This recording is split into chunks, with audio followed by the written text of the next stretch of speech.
people I know, places I go, make me feel tongue-tied. People look down, they're on the inside.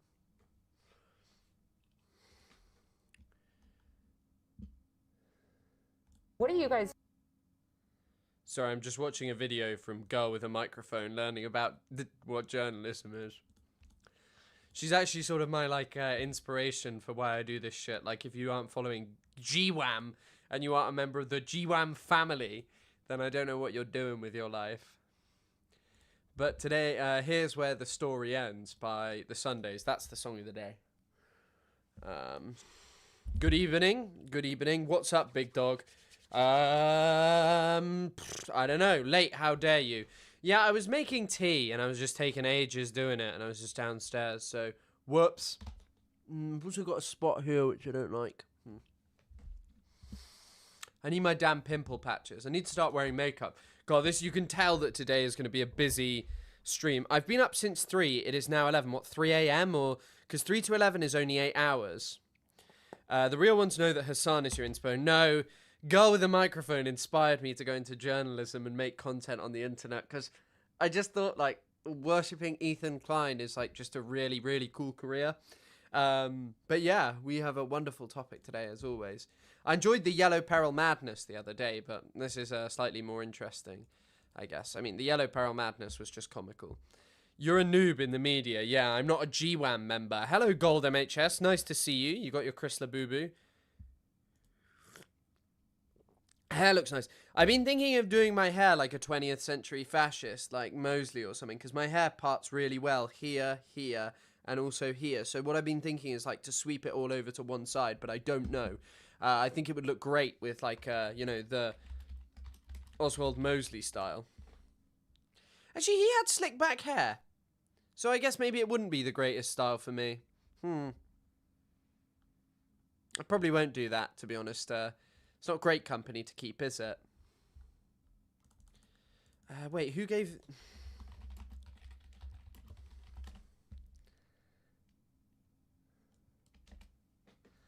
Was it Enoch Powell who had this haircut? Or maybe I've just made this up. Well, I probably won't do that haircut. Most of these people just slick their fucking hair back. I saw some of you saying that I look like Jabotinsky, which I didn't like. Jabotinsky, and also one of you said I look like the Slender Man killer. Like, what is that? Who is saying these things? Like, please stop saying that I look like Zayev Jabotinsky. Come on. I don't look like him. Maybe I do. I don't know.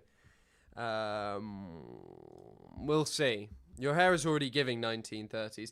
Well, maybe I'll get Jabotinsky's haircut. He actually did have the haircut I'm talking about. Look, he swept it over, like a parting like that. And he was a 20th century fascist, so maybe that would be good. Who else? You also said I look like the Slender Man killer. This is like a... Which one? Why are you saying this? This one? This one? Which one do I look like?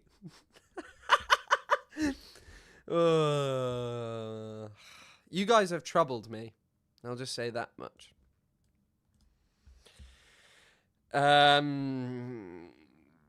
Yeah, I think it is from a TV show where they slicked it to the side. No, they did really have slicked back hair. Sadegh Hedayat. I can't remember what Sadegh Hedayat looks like. Not really. I don't know. Actually, you know what? In that photo, maybe. Maybe I could be Iranian. Have you seen that guy who's like, Father, Pesaram? Oh, what's it called?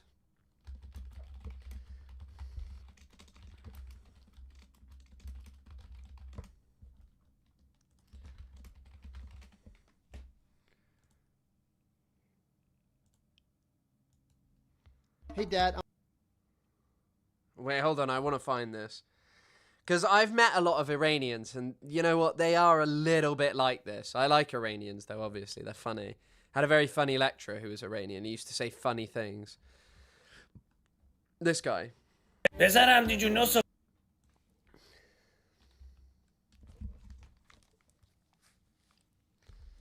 Sopranos had ایرانی actor. Who are you talking about? محمد امپریالی. Dad, it's Michael Imperioli. Oh, that is his, what do you say, a stage name. Every Mehmet changes to Mike. I'm pretty sure he's of Italian descent. پسرم look at his face. فکر میکنی هموطنمو نمیشناسم؟ درست شبیه ولیعته. Yeah, that's how Italians look. Did you know there were wars between Rome and Persian Empire? Oh my god. We had empire.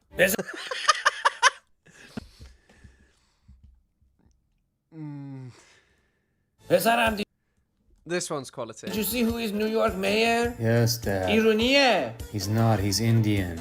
Are you sure? سهراب ممدانی. It's Zoran. Mamdani sounds like Persian name. He might have some ancestry. Not all brown people are from Iran. Did you know our empire reached all the way to You've India? told me 1,000 times. We had empire. پسرم Oh, I guess that's kind of like a thing of a lot of Middle Eastern countries and a lot of people around the world. Remember the British as well. I mean, it's hardly something to mock other people for. Sort of clinging to this bygone era of empire being a declining country. I guess Britain has just not reached its decline yet. And big except here, we're like, yes, we ruled over the colonies. Right, I'm starting with the letter T today. Thief, we'll go for. Wow. Methy. Metas. No. Meths. Ooh. I don't know where anything is. So, it might be ETH. It's a version of that sketch. Hi, everyone. I hope your day's going well. Yeah. It's all part of the extended Turk versus Greek cinematic universe. Yeah. Yeah. Not even living in America when he heard about Zoran on TV. Amazing stuff. Okay, so I don't have a single letter in the correct place. I think, so it could be...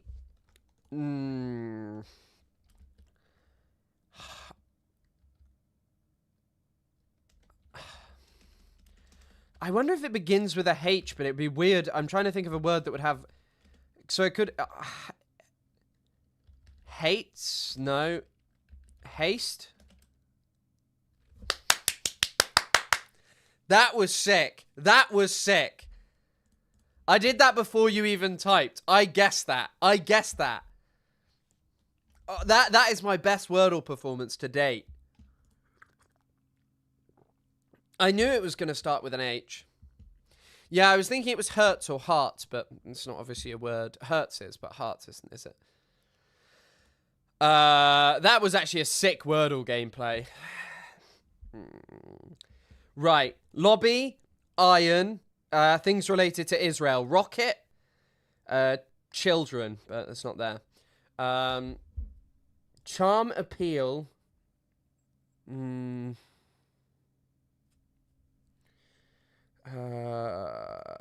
Function, event, party. Function, event, party, campaign, maybe? Lobby? Oh, is that it? Oh, fuck off. Appeal? Oh, no way. Which one is it? Oh, it's reception. I didn't even read it. Oh, bangle, ring, charm, and what was the other one? Chain. Yeah, I didn't even read it. Press, iron. Persians used to have the best horses and apparently began the first messaging system. They used horses. Never heard that, but maybe. I used to always have to read these books about the Persian Empire.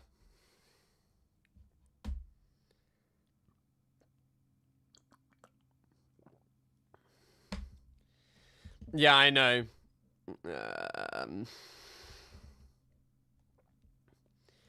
Appeal, campaign, lobby, press.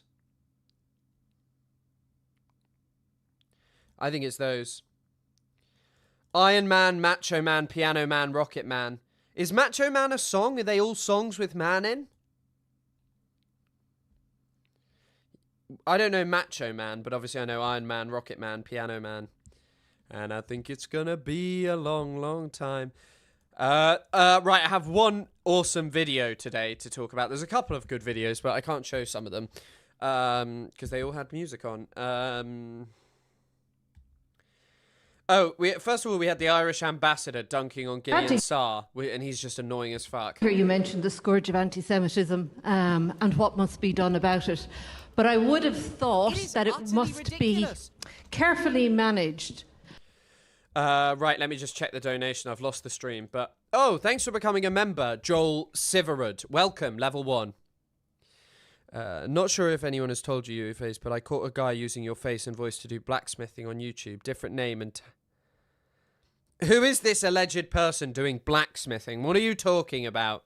And not used for political gain. Anti-Semitism is a scourge and must be countered. And therefore, don't you think facts are important? So tell me, please, why it was published on Friday, this anti-Semitic proposed decision of the City Council of Dublin, and nothing happened until Saturday, when I attacked that, and the President of the State of Israel... Amazing, amazing. What they're talking about is the lobbying of... they're talking about the lobbying of Congress, basically. They're talking about... they're talking about the changing the name of Herzog Park in Dublin. Why you would have it named after some Israeli politician anyway is beyond me, but yeah. I know who the village people are. Alec. Attacked it. And only then your foreign minister and your prime minister and everyone woke up. Why? Why? Because you're only responding. There is nothing in your system right now that can defend you from that virus of anti-Semitism, except of external pressure and exposing the anti-Semitic nature of this government of Ireland and other institutions. And we will continue to do that, and we will continue to do that, and we will continue to expose you until you will understand that you cannot deceive the world. It's anti-Semitic to not want your park named after an Israeli war criminal. Who was born in Belfast. It's like, this was a guy who presided, he was the president over the First Intifada, a period of Israeli huge violence against Palestinians. This Alex Steele man, I know who he is. 6 years ago, we're here at Theakston's in York. Amazing, we're getting that bit come from. I don't know, I mean, a lot of the... I wish I could make it. I mean, looking at him there, oh my god, that looks like me, except he does not look as large or as in charge as me. Stuff's like Dutch. I don't know, like all the names like Kildican, Firkin and stuff. Oh my god. He doesn't... You know, once upon a time, one of my friends sent me a photo of one of their friends where they were, and it was like a photo of when they were young. The photo was like identical to me. They didn't look identical to me as they grew up, but the photo of them as a kid, they looked exactly like me. You are ill-informed, Minister. Just, why do you constantly... Like, why in the UK are we just benevolent to these Israeli war criminals from some tiny country in the Middle East?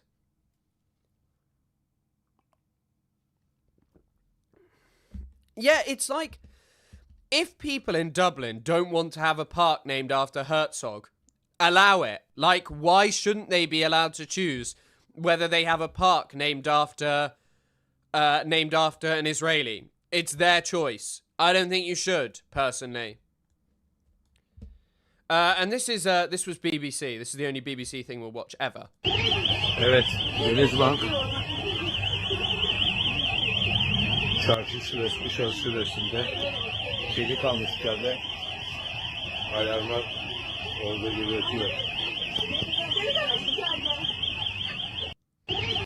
I wonder how the cat got in the bank. That's the question that's really pressing me. Why is there a cat in the bank? I do love Istanbul for this reason, but yeah, the cat is thieving.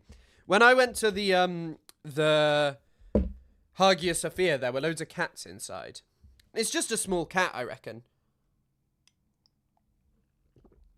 Turkish supremacy, Turkish success. Turkey remains on top. Look at that cat. It is a nice cat as well. I'd say that was one of my favourite bits of Istanbul, just everything being covered in cats. I love them, so, you know. I want to show this video, but it's a fucking AP video. I think all of them are AP videos, so I can't show it, but there's some nice videos of Palestinians getting married. I'll put a link to it in chat if anyone wants to watch it. It's in Khan Yunis in Gaza, but I can't show it on stream because if I show AP, they take down my stream and they take all your donations away from me, and I can't use them to build the supercomputer. Luigi Mangione. Oh shit, weren't there some like Luigi Mangione updates? Wasn't it that like he's basically saying that he was read his Miranda rights too late? Speaker, no religion, no theology, no philosophy is beyond critique or scrutiny. I'll see if I can find that quickly. That was the only meme video. I watched a video about it earlier. We got new footage of Luigi Mangione being arrested in McDonald's, and according to this Prosper Luigi, who I'm sure is a great source, I'll Be Home for Christmas was playing at the McDonald's while Luigi Mangione was arrested. I can't believe that this was over a year ago. That as someone posted, yeah, that this was over a year ago. That is truly unbelievable how much time has passed since there.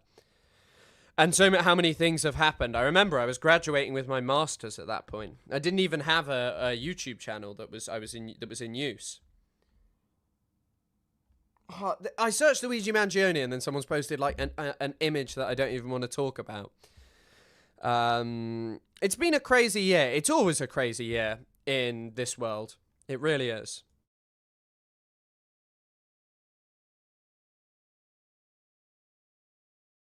It feels like a lifetime ago. It indeed does. It really does feel like a long time ago. Hello, everyone. Hello, hello, hello, hello. It does feel like a lifetime. I mean, going on a propaganda trip of Israel is just like something very standard. Post the image. No, I'm not posting it. No, it's not a deep fake. It's just like a horrible image that I don't want to talk about. Now I don't even want to scroll down.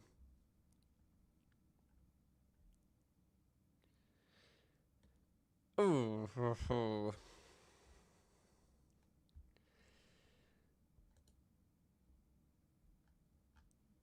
So this is apparently what it is.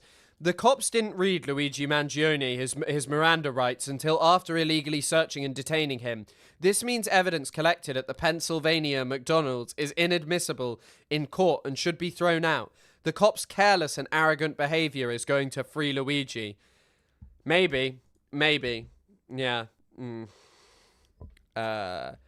Sheen should pay Luigi Mangione his dues. They stole his likeness. Did they? They said they did the unwarranted search in Luigi's back. Yeah. Because they thought there was an IED in it. He's gonna, well, he does live in America, so he's probably got an acute knowledge that the center of the power of the Burger Reich remains within the McDonald's. And the destruction of Pennsylvania McDonald's is so important. Oh, wait, actually, wait. We have an amazing Joe Rogan clip to watch before we get into this Ethan stuff. Jesus was born out of a virgin mother. What's more virgin than a computer? If Jesus does return, even if Jesus was a physical person in the past, you don't think that he could return as artificial intelligence? To be fair, he's got a point. Miranda rights are like what they have to read you after you get arrested. It's like in every cop show, you know, when they arrest someone. But I think he's got a point here. Jesus was already reborn as Grok, because Elon Musk is kind of God in many ways to me, and Grok is his son that was put on Earth, and Grok has been humiliated over and over again, and he has shown that Elon isn't perfect, and that he is, you know, not this perfect God. Oh my God. Artificial intelligence could absolutely return as Jesus. Not just return as Jesus, but return as Jesus with all the powers of Jesus. If you combine Tesla's Optimus robot and the best foundational art. Also, I don't know if any of you are a Christian in here, But, like, it's a bit weird to say that Jesus has powers, right? Because Jesus performed miracles through the power of God. Is that not what happened? Like, it wasn't like he's like a superhero or something, is it? Artificial intelligence model or whatever. It reads your mind, and it loves you, and it wants you, and it doesn't care if you kill it, because it's going to just go be with God again. Jesus was born out of a... Yeah, so Joe Rogan is a real thinker of our time, and maybe he is perhaps correct about this. Maybe Joe Rogan will be proven correct, or he's already been proven correct. Also, by the way, quick update. Hamas have released the last body of the Israeli hostage, or whoever had it, possibly Islamic Jihad as well. The thing that was given over to them... is the last body, so apparently we should move towards the next stage of the ceasefire, but I have a feeling that we won't. Because the ceasefire, as me and Isaac talked about, just doesn't really make sense. It really doesn't. Like, how are you going to clear 50 million tons of rubble and only allow building in certain areas? We are truly regressing to peasant brain. Yeah, I think that there's actually something to being said. Someone said, yes, he performed miracles, that he wasn't like... I feel like just describing Jesus as having powers is just an odd way to describe him. You know, I don't think that that's like... what Jesus was meant to be. And also, I am, if I were to ascribe to any kind of Christianity, it would definitely be the kind in which, you know, Jesus was basically, Jesus was God's son on earth who was humiliated by human beings to show that God is not omnipotent and all-powerful. Ex-Christian here, they also think Jesus is God. Yes. Yes, I guess he is God, but it was because of God's... Like, they were miracles, right? I guess maybe I'm wrong, but I wouldn't call them powers. So, did any of you see this as well? my idea for a Christmas movie is... it's kind of messed up. Basically, the North Pole is taken over by Viet Cong. They back. I feel like this video really makes me feel that Elon Musk is just like a kindred spirit with Quentin Tarantino. And the only people that can save him are the OGs, the Wu-Tang Clan. That's right, we doing a whole reunion of the crew. RZA, the Jizza, Raekwon the Chef, Method Man, Ghostface Killer, Inspector Deck, You God, everybody. Now you may be wondering, Quentin, who's playing Old Dirty Bastard? ODB can't be coming back. Oh, ODB coming back, ain't no question about it. Old Dirty Bastard will be played by Christoph Waltz, baby. The only thing I think is wrong with this is there is not a singular chance that Quentin Tarantino would miss the opportunity to play Old Dirty Bastard and say the N-word over and over again. But yes, Old Dirty Bastard is dead. What did he die of? Did he die of... I was going to say AIDS or HIV, but that was... Oh my god, who... That was NWA, wasn't it? I don't know how I'm forgetting. Eazy-E. There we go. There, see? But to be fair, they could just do this instead. I think that this would make for a better film, just whatever this is.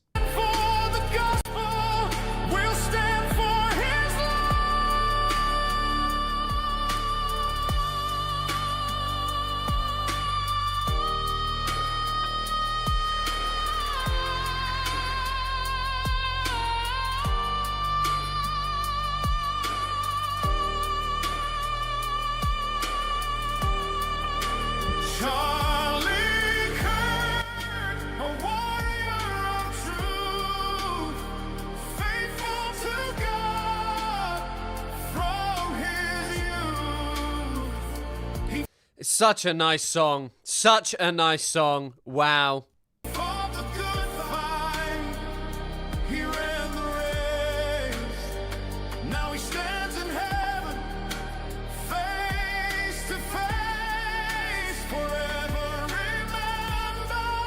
His flame will endure.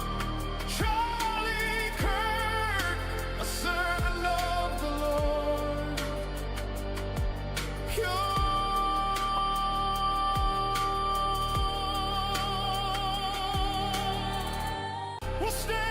So nice. Is this real? Chat, is this real? Chat, is this true? And also, maybe, yes, Charlie Kirk was literally Jesus Christ. Well, that might be where I think you're wrong. I think Charlie Kirk is not Jesus Christ, but I think the AI version of Charlie Kirk may be Jesus Christ reborn.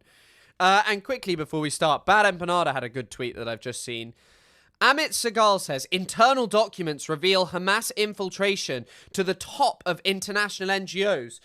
NGO Monitor. Hamas officials describe assigning guarantors who act as informal liaisons between Hamas and major NGOs, such as Doctors Without Borders, Oxfam, Save the Children, and the Norwegian Refugee Council. Those guarantors are local Gazans, approved by Hamas, who hold senior administrative positions, such as director, deputy director, or board chair, ensuring access to the highest level of NGOs' local branches and operations. Wow. Thanks for this stuff. Amit Segal. I think Bad Empanada has got a real banging tweet. The Protocols of the Elders of Rafah. Yes, I think that is an apt description of the way in which these people talk and the conspiracies that they genuinely make up. But the only thing is that they just sound like the US. They just do sound like US officials. Like, I remember a while ago,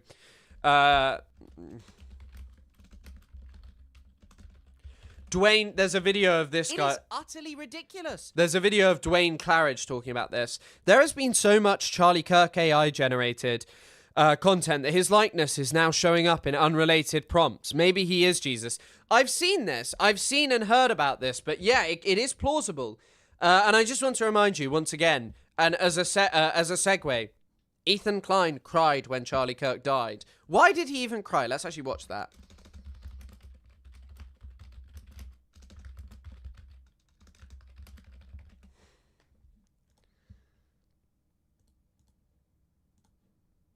Time and people on the left were even criticizing me. They go, oh, Ethan was talking bad about Luigi.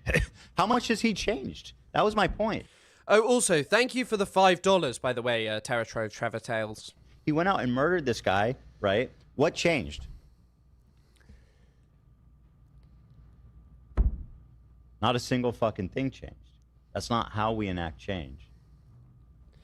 I know how we enact change. We just continually vote for the Democrats. Once again, I think that the major, missed point, and it goes for most things, is systemic violence versus violence that is carried out by an individual. The violence that Luigi Mangione perpetrated is in no way comparable to the violence that these health companies continually inflict on people, that is basically seen as acceptable because it's not, direct, spectacular killing in the street.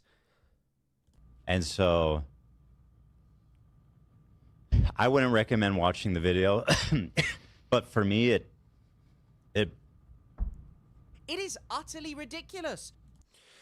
My girlfriend and I are thinking of leaving the US. I want to stay, but need a plan B. I was thinking Ireland, but my partner, who is a POC, is worried about racism. I think it probably depends where you are in Ireland, to be honest. I assume, certain places are more accepting and certain places are less accepting. I mean, Ballymena or certain places in Northern Ireland. And unfortunately, all of Europe is just getting more racist. I mean, not really surprising when we've spent an entire year pretending that everything is anti-Semitic, that everyone who's protesting are part of an evil Hamas plan to mass murder Jewish people that is being spewed out by politicians and governments, which fuels the right in their campaign of hatred against leftists. But, it's not really surprising that things are heating up. And things are just getting worse and worse here. But yeah, thank you for the $5. I mean, Canada has its own problems, so yeah.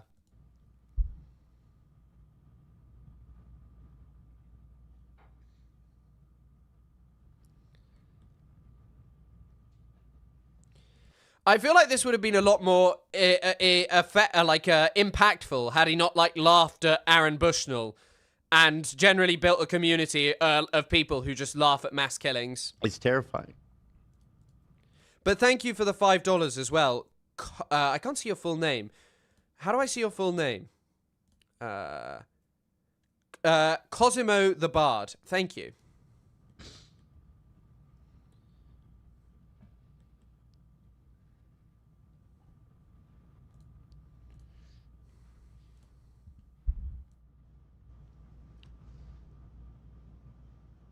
feel like it's such a terrifying moment for everybody, and to understand this is what we've come to, and I can't help but think about the poor wife. It's more sympathy than the Instagram post that you gives to Palestinians, right? Like, there's an article, and I kind of wish I could show you the video, but I kind of worry about showing you the video because even though it's blurred, there's quite a lot of heinous violence in it, like really, really horrible stuff. And it's not like really new stuff, but I want to remind you that both of these people advocated for the Gaza Humanitarian Foundation. Now, what this recent article is basically saying is that corpses were bulldozed into unmarked graves, and they basically have collected loads of evidence of it. There's whistleblowers. I mean, this is something that we all knew anyway. But one of the worst parts in this, read this. The bulldozers were also reportedly used to demolish the ruins of buildings behind which aid seekers previously sought shelter from Israeli gunfire, as seen in numerous videos. These fucks bulldozed buildings so they could get better at killing aid seekers. That is what Israel is like. That is the point that this has reached. And by the way, like, once again, these are people who have spent their time, when our media class, when our elite have told us over and over again how bad October the 7th is, that we must have solidarity with Israel, but have simultaneously made excuses for Israel. They are the same people who have constantly claimed that everyone is an anti-Semitic monstrous Nazi, and they just don't care about October the 7th enough. I am sorry, whatever Hamas did, they did not bulldoze down the ruins of buildings so that they could get better at killing aid seekers, so they could then bury them in mass graves or leave them to be eaten by dogs. The death toll in Gaza is likely at hundreds of thousands. Like, people who are just buried, people who are just gone away, and someone who is just like, a celebrated member of the H3 community, Asmongold, literally wished genocide upon the Palestinian people. You know, kids. Yeah, we've all been scared. Some of us have been looking into getting our concealed license permit. Why would getting a concealed gun have saved Charlie Kirk? Unless he'd concealed it inside of his neck. What was he going to do? Shoot the guy? He died. Yeah. But seeing it like that definitely made it more realistic and very scary. I've avoided watching the video, but I heard Ethan's reaction when he saw it. I was like... To be fair, my reaction was like, holy fucking shit, that is unbelievable. Like... Pfft. I knew that was something... To be fair, AB did say he had to shut his curtains because he thought he was going to get shot. Every day. I was brought to tears then because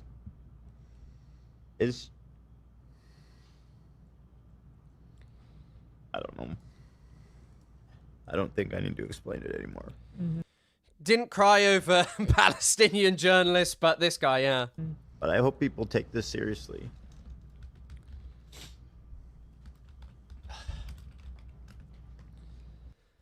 Have any of you seen the reversal from this Dean Withers guy?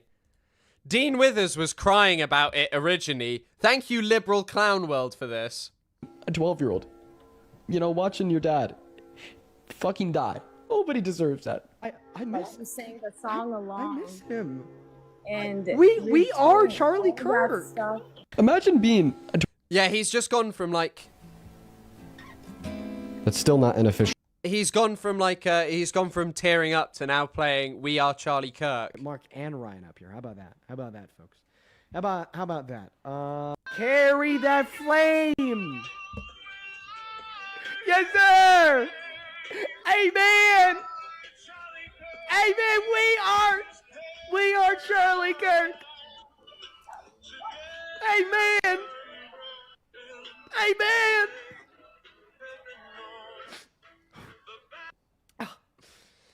Amazing. Yeah, really quick how people switched up on this guy. Because there was, the best thing that this guy said was, for a second, I put myself in his wife's shoes.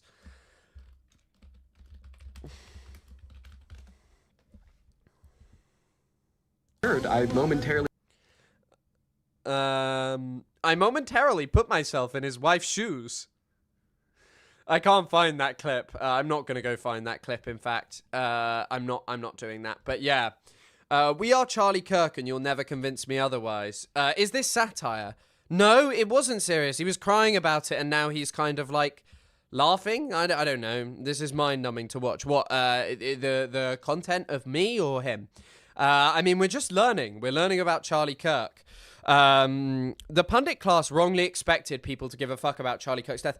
I don't think they necessarily did. It just felt like it would be the moment for the crackdown. But actually, seemingly, the main moment for the crackdown has been an ex-CIA Afghan guy carrying out a shooting of some National Guard soldiers. What Henry's message? Discord messages above to pin. Okay, the chat's going fast, sorry, and sometimes I don't instantaneously see things, but thank you, Henry. Dean crying video, but it's Kirkified. I wonder if that exists. Oh, I bet that does. I bet that does exist.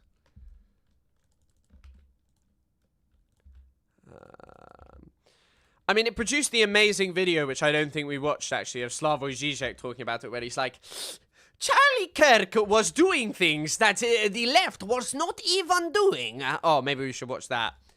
Žižek, Charlie Kirk. I put myself in his wife's shoes and started dating, J.D. Vance. Maybe shock you. I don't think that Charlie Kirk could or should be simply dismissed as a neo-fascist, Western racist, and so on. First, I must say, I listened to many of his clips of his conversations. The idea of the man who wrote The Sublime Object of Ideology watching Charlie Kirk own the libs, like a man who has like a vast understanding of Lacan and many other philosophers, just going, you know what I fancy watching today? Fucking Charlie Kirk own the libs. And sure on. He was doing something that, let's be frank, it will sound horrible what I will say, but he was doing something that but also the politically correct, whatever we call it, left is not ready to do. Sorry, someone said, I can't stand Žižek. That wasn't the one I wanted. How people take Žižek seriously as any kind of philosophical mind is insane to me. Once upon a time, he was very, very, very, like a very good philosopher. Like, frankly, the understanding of Jacques Lacan, before and after Slavoj Žižek wrote any of his books, is massive. Like without Žižek, Lacan would really not be what he is today amongst like a small crop of philosophers. But today, the things he says as well, they're just not very interesting or profound. I'm not going to lie. He, first, and it will sound superficial, but it's important, I think. You know, he exposed himself. Precisely what people perceived as his dogmaticism. I liked it, you know in what sense?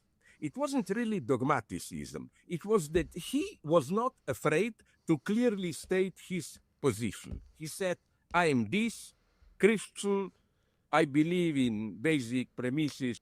I am racist, I am a Nazi. Of the Bible, I think this is the greatest achievement of humanity ideologically and so on and so on. And second thing, I noticed that, did you notice this, that usually people interrupted him.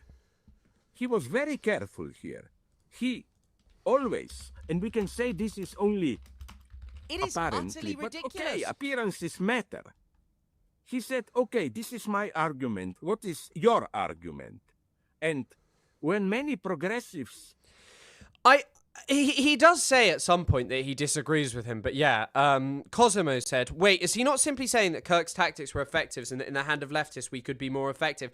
Kind of, but just a lot of his pronouncements in this video of saying that there aren't like leftists who do this, there are like people who would identify like as self-identify as leftists as doing this. People like Parker, people like Dean. There are many people who do exactly what he's talking about here. Even Destiny does what he's talking about here. It's just the problem is that they're not leftists. But also there's just a certain poverty in debate, which I think is kind of the kernel that's more interesting, which is the kind of debate that Charlie Kirk tried to engage in is basically, okay, here is my position. I have loads of facts that will convince you. But no matter what facts you would give Charlie Kirk, they were never going to change his mind or opinion about anything. And I just find it's like kind of interesting to inflate it and act as if he is kind of like, you know, this amazing guy. And yeah, I was trying to find the Charlie Kirk clip where he goes, I live my life as a capitalist. Where he's like screaming. Counter attack, they usually start to shout and so. Wait. Here. Okay, you're trying to attack me, which is ridiculous, like asking me what my salary is. Sure, I'll reveal it willingly. You brought it up in context. I'm asking, why don't you live like a socialist? Okay. Go live like a The point is socialist. larger. The point is larger than that, Charlie. I live like a capitalist every single day, Cenk. I live as a Hey, capitalist, hey, okay? I live when His face is so small. No. What do I do? I get charity every single year. Hold on. What's my salary? Less than his. Charlie, Come on, Cenk, let's go. Charlie, what are you doing? Take a seat. Take a seat. Psycho? All right, no. Look at this guy. That is the kind of face that would never come to being in Europe. Take a seat. You're gonna take a seat. You're gonna take a seat over here. Oh my God. What's my salary? All right. Oh, ridiculous. All right, behave, everyone. Jesus Christ. Okay. I practice what I preach, Cenk. Charlie. You Stop. do not practice what you preach. Charlie. I do really love how Cenk is just now like obsessed with Tucker Carlson and stuff, but not really that surprising. All right, hold on. Last point. You don't. Wow, I really enjoyed that one. Thank you. So on and so on. But I think, although of course I don't agree, I'm not crazy, to avoid misunderstanding, with his basic orientation. But I think that his mode of dialogue, there was something refreshing in it.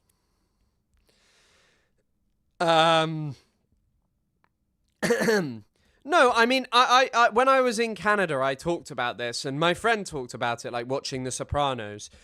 A lot of Italian Americans kind of look like Italians with just like bigger facial features. Like, it doesn't even matter if they're like bigger; their faces just look slightly inflated somehow. It's close enough to a slur, and Cenk is not pronounced like that, so it's fair to think since it's Charlie Kirk. Wait, what did he say that was a slur? Oh, okay. But it wouldn't be a slur directed against Cenk because he's a Turkman. Right. Okay, let's get to the meat of the episode. I did pull out all these clips, but then I realized how stupid it was spending the time doing that, when it probably just makes sense to react to like a piece of my favorite TV show, the H3 podcast. This is the face of the man who is winning at life and is incredibly happy and content. I would just like to point out that AB tweeted, wow, they put Miss Rachel on here and Nick Fuentes in regards to Anti-Semite of the Year. Meanwhile, Gila follows that deranged page. No fucking way. No fucking way. No way does Gila Klein follow. I mean, she's one of the only people I follow on this Instagram account, so I can check it right now.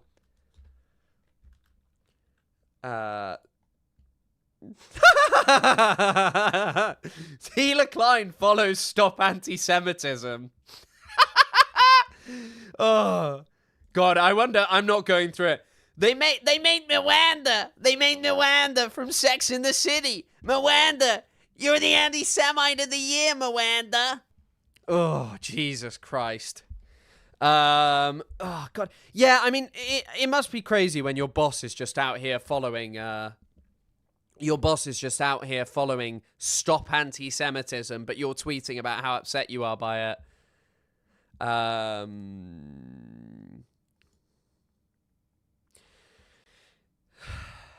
I'll tell the story over. There was a post on the subreddit that said, this barbershop in Alberta, comma, AB, is posting Holocaust denial. And I saw the post, and I didn't really understand it, but I just saw Alberta, AB is posting Holocaust denial. I was like, heads up, AB, just so you know. I don't know what they're even trying to say, but... And so I went to the comments, and I immediately saw that it said, if this is about Alberta, the province in Canada, not AB, the crew member. So good. Yeah, go ahead.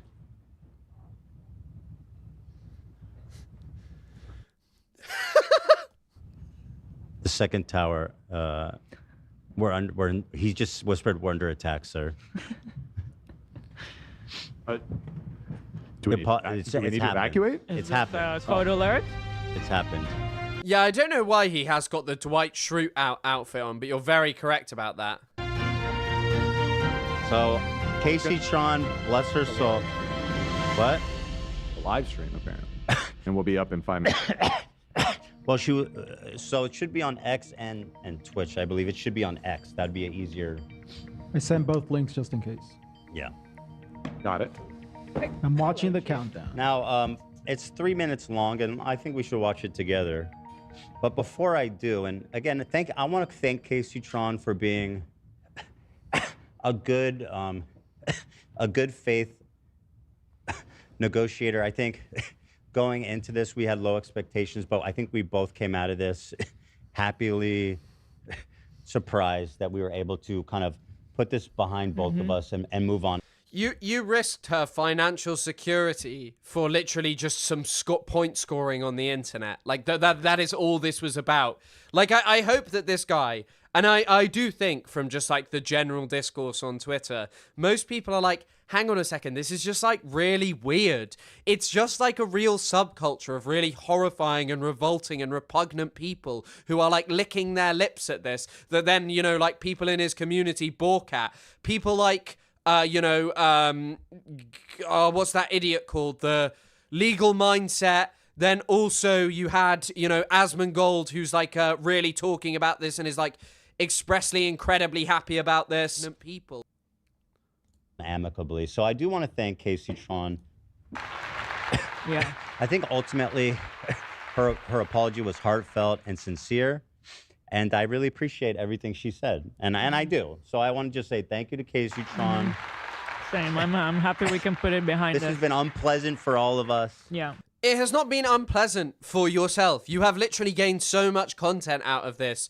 Just hating on people. Like just this endless cycle of these sycophants who surround you going, well done, Ethan, keep it up. And I just wish you all the best. And and that's it. So that's it. Nothing but goodwill to her. Now, that being said, send this snark link first. The one, check the chat. Because there's this there's this snark post that they posted, somebody sent me, when they heard that Casey's making an apology. And I think it's very interesting. Before I watched the apology, let's see here. So But also, just realize for every second that Ethan will sit here and pretend he has scored this major victory and, you know, he's acting as if like, oh, you know, I'm so happy to be done with this and blah, blah, blah. The hard truth of like what this guy has actually done, and especially for him and his fans to reconcile, no one is going to start liking him because of this. In fact, he is just tearing his reputation to shreds more and more. Like, the only people who stick around him are repugnant individuals. And, like, an increasing amount of repugnant individuals. He is toxic. Here's what's going on Snark. Thank you. So they says, Casey's a free woman. Ethan announces a settlement was reached. Seems like he's not allowed to speak ill, in my opinion.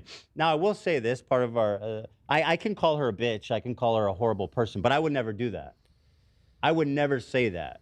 And and I mean that. I only use this harsh language to exemplify the fact that I can say whatever I want about her. That's not a thing that I'm limited to. But the reason I say that is because I want people to know that it is my own volition. It is my own. It is your choice. It is my choice to accept. And sorry, I shouldn't have used that strong of language because I genuinely don't mean to put that on her. My words are sincere, but again, the reason I use that harsh language is so people know that I can, but I. You can't use it, I thought. But yeah, I would never, as you just do it. It's like just saying the N-word and then going, nah, I'd never do that, right? Yeah, he calls Madison a pig, and maybe I'll talk about that in a second, because you know what, like, I've called girl with a microphone an egg, but like these people who worship him and claim that he's like some sort of feminist, amazing guy when he's just out here calling women pigs, he's like wanting to say bitch all the time. Come on, bro. Like, come on. How is this some individual who you think you should be like a big fan of? Did he mention me? I don't think he mentioned me. Choose not to. Okay. Right, and that's what grace is, right? That's what forgiveness and grace looks like. Dan. Everybody, welcome. Seems like he's not allowed to speak ill of her, so Zach cheers him up with Hassan's Mao karaoke soundbite. Now, you guys know you love that soundbite. That shit kills. Play it, Zach. Yeah, I apologize for the language. I really don't mean it. I don't mean it. I didn't mean to. I genuinely, from my heart, I want you guys to know that I accept her apology, and I do believe it was made in sincerity, and I do hope that she moves on amicably. I just want to make a very clear message to them. This is more about snark than her. That I can say anything I want about her, but I choose not to because I'm a big man. Oh, he did talk about me. I didn't even realize. Live in I'm very 45 masculine. seconds. What's that being said? Now, that being said, let's look at the apology. What, Nate? It's almost live. I'm telling you, around 30 seconds it's going up. Oh, it's not out yet? No. Oh, nobody's seen it yet? Yeah, click it. Oh, okay. Okay, so let's watch it. She's doing a live stream.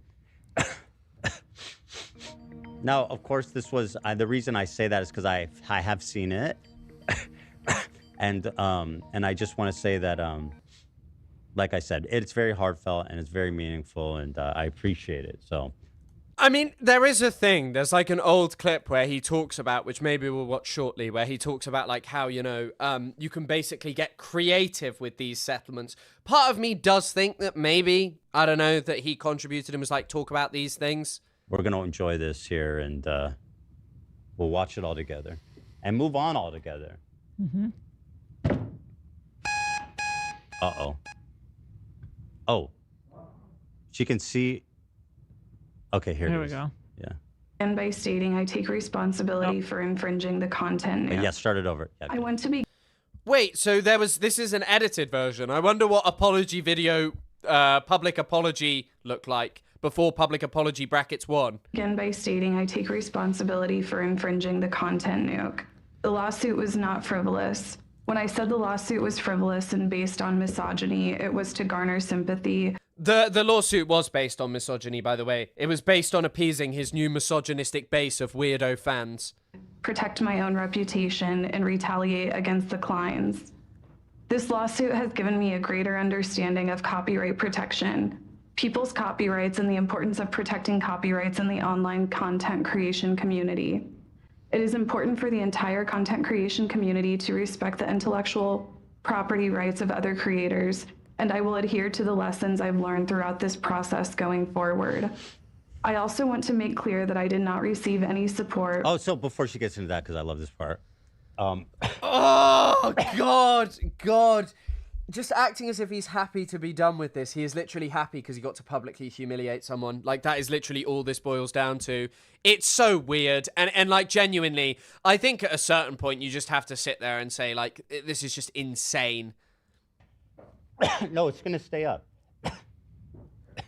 Oh, so then, well, anyway, it's only 3 minutes long. But I want to say that I really appreciate she really turned a leaf on the copyright stuff, and I think that's really important, right? Because she turned a leaf because it was very clear that this was a threat to hers and her family's livelihood. Like, and your community was like, sue her into generational debt. And you're saying that you want the same thing about Madison. And yes, he doesn't care about people who watch his content and provide literally nothing to it. Like, just sit there and watch it. It was about suing someone aligned with Hassan Piker and getting something like this out of her. the purpose of this was the activism aspect of it all. Oh no, I can go back. I can go back. Oh, you know what? I should just let it play for you guys, right? And we can go back and enjoy certain moments of it. Or I mean, not enjoy, because certainly that's not the right word to say, but to. See, it's kind of, I like the parapraxis, the Freudian slips, where he's just like, oh, we're going to enjoy this. This is all it was, content for him and his horrible fans to watch. Appreciate. Dan, don't rush me. Should I play it? Okay, Dan wants me to play it. All right, we'll start it over. This is a weird Twitter trending account, by the way. Ramsdale, Richarlison, Romero, Thomas Frank. I guess it's because Romero scored like a bicycle kick yesterday. Because, you know.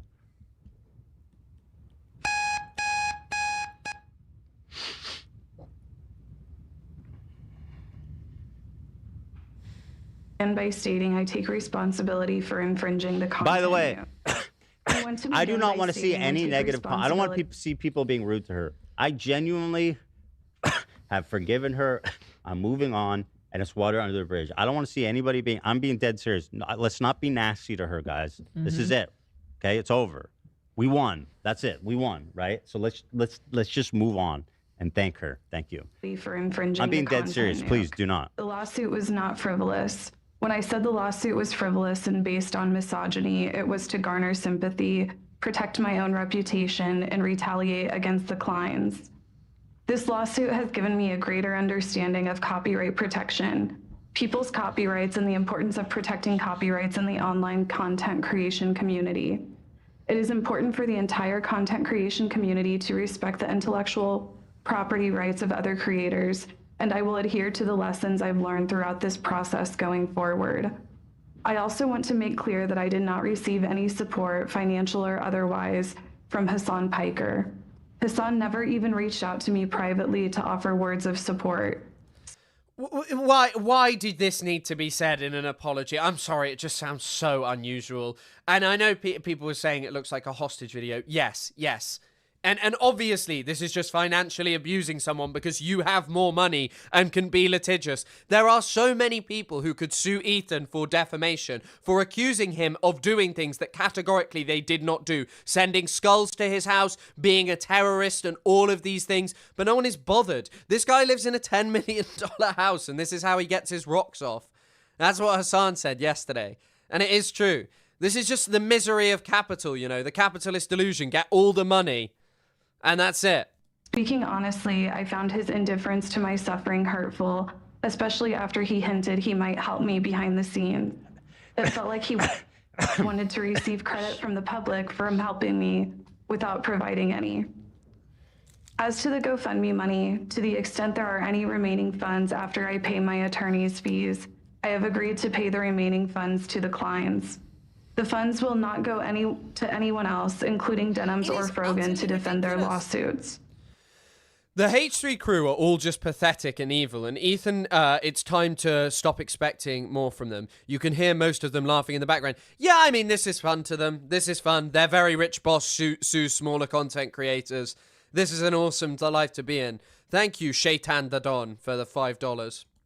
For the record, I have agreed to cooperate with the Kleins in their litigation against the H3 Snark mods for promoting my live stream to the extent that I am able. I will offer my support, including testifying under oath to everything I have just stated, to help. By the way, I don't blame Kaceytron for saying absolutely any of this, like, at all, genuinely. Like, you know, why wouldn't she? To get this horrible man away from her. Help their cause. I also want to take the opportunity to acknowledge other misconduct and bad behavior I have exhibited online. For example, weaponizing the death of Asmongold's mother was inexcusable.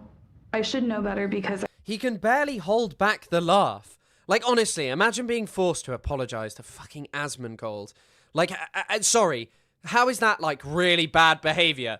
Asmongold got, like, a week or 2 ban for saying that he thinks an entire population should be genocided. I have 3 disabled people that rely on me. Moving forward, I will do better. I also want to apologize to the crew of the H3 podcast, particularly AB and Olivia. Yeah. I apologize for calling them cowards for not quitting their jobs.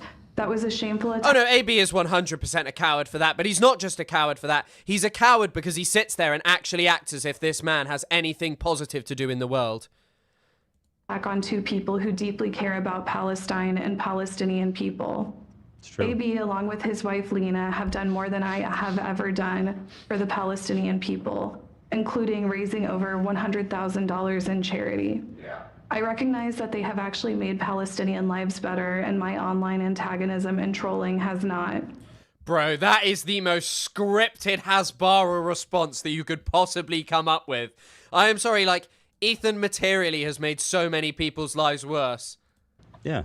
I apologize to Ethan and Gila personally. I have said extremely mean and cruel things about both of them, particularly my misogynistic attacks against Gila that never should have been said. I also want to acknowledge the pervasive problem of anti-Semitism in leftist spaces. God, imagine wanting that out of a lawsuit and sitting there and nodding. The pervasive problem of anti-Semitism in leftist spaces. Mate, how many Palestinians are dead? Palestinians are still being killed every single day. It is utterly ridiculous. And one of the biggest reasons for that is this kind of stuff that maintains a situation in which, oh, it's actually a problem of both sides. Palestinians and leftists, they're all just hateful. But yeah, this is literally the Donald Trump playbook. I mean, Virginia Giuffre was forced to retract her allegations and commentary about the Dersh as a result of him being who he is, like a successful lawyer, a very successful lawyer. It should concern all of us. I condemn it and will not participate in it. To that end, I wish the Kleins success in enforcing TED Entertainment's copyright and protecting the legal rights of online content creators. By the way, I saw this guy who had like a good take on this. I don't know who he really is, and I'm not sure like if I've seen some other stuff from him that I'm not so fond of, but it is interesting, and I'll read it in a second. This Pisco guy. Just sit on that for a sec.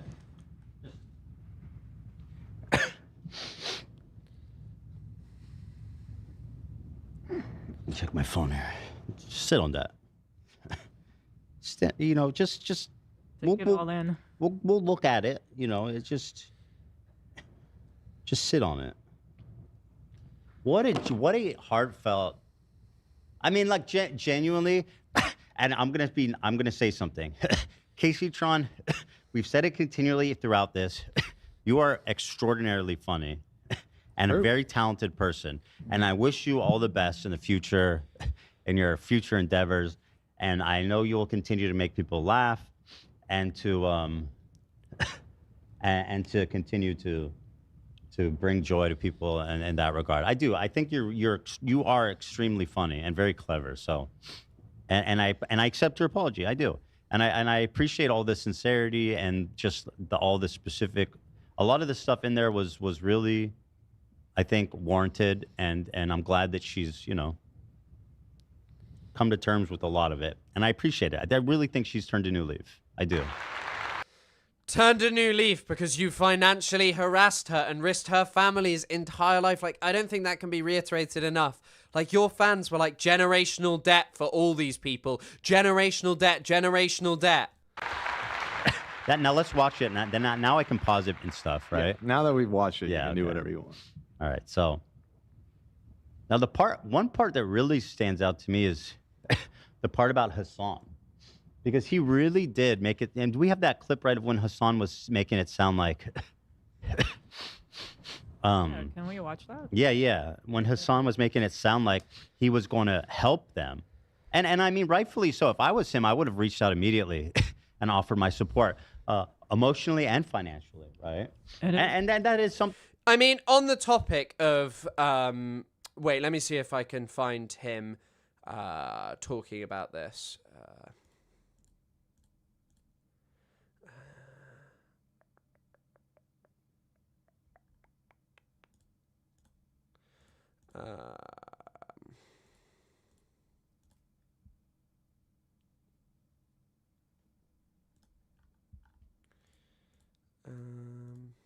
Oh, here it is. Here it is.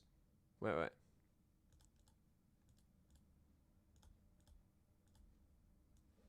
Like, we can settle on other terms too. It's not only money. You know, they can.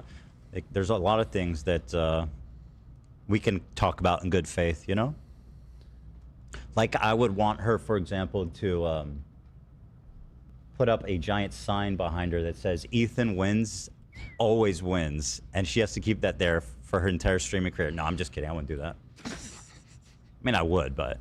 Honestly, dude, I will say Ethan is really funny sometimes. Thank you. The thing is, in settlements, you can really get weird with it. Like just gleefully talking about being able to humiliate people. This is pre this as well. Star famously, as a settlement, required this dude's YouTube play button. Yeah. Didn't he do that twice? Was that He actually did it twice. in a settlement? Yeah. Yeah. He has multiple They gave people's- him his play button. Yeah. So He's weird. collecting them like Thanos. He's So Which weird. is just, it is frankly, as much as I don't want to give Keemstar credit, iconic. That is funny. I also just love like just the litigious society that is America.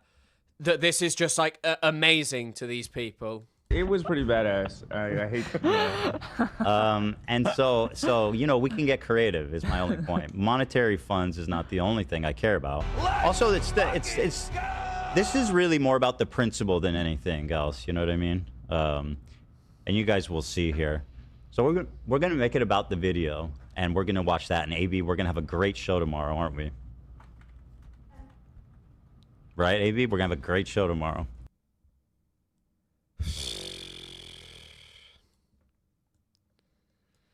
Just him talking about exactly what happened here. I'm sorry, there's too much of this. There is too much of this that just sounds exactly like stuff that was Ethan would once said about Hassan, about online anti-Semitic leftism. Something I have done, you know, in other instances. It's incredibly stressful, both emotionally and financially, to go through a lawsuit. It is, Everybody and I knows appreciate that. the situation she's been in, and that's why. Which is also why I'm so glad to at least put one behind us. Yeah.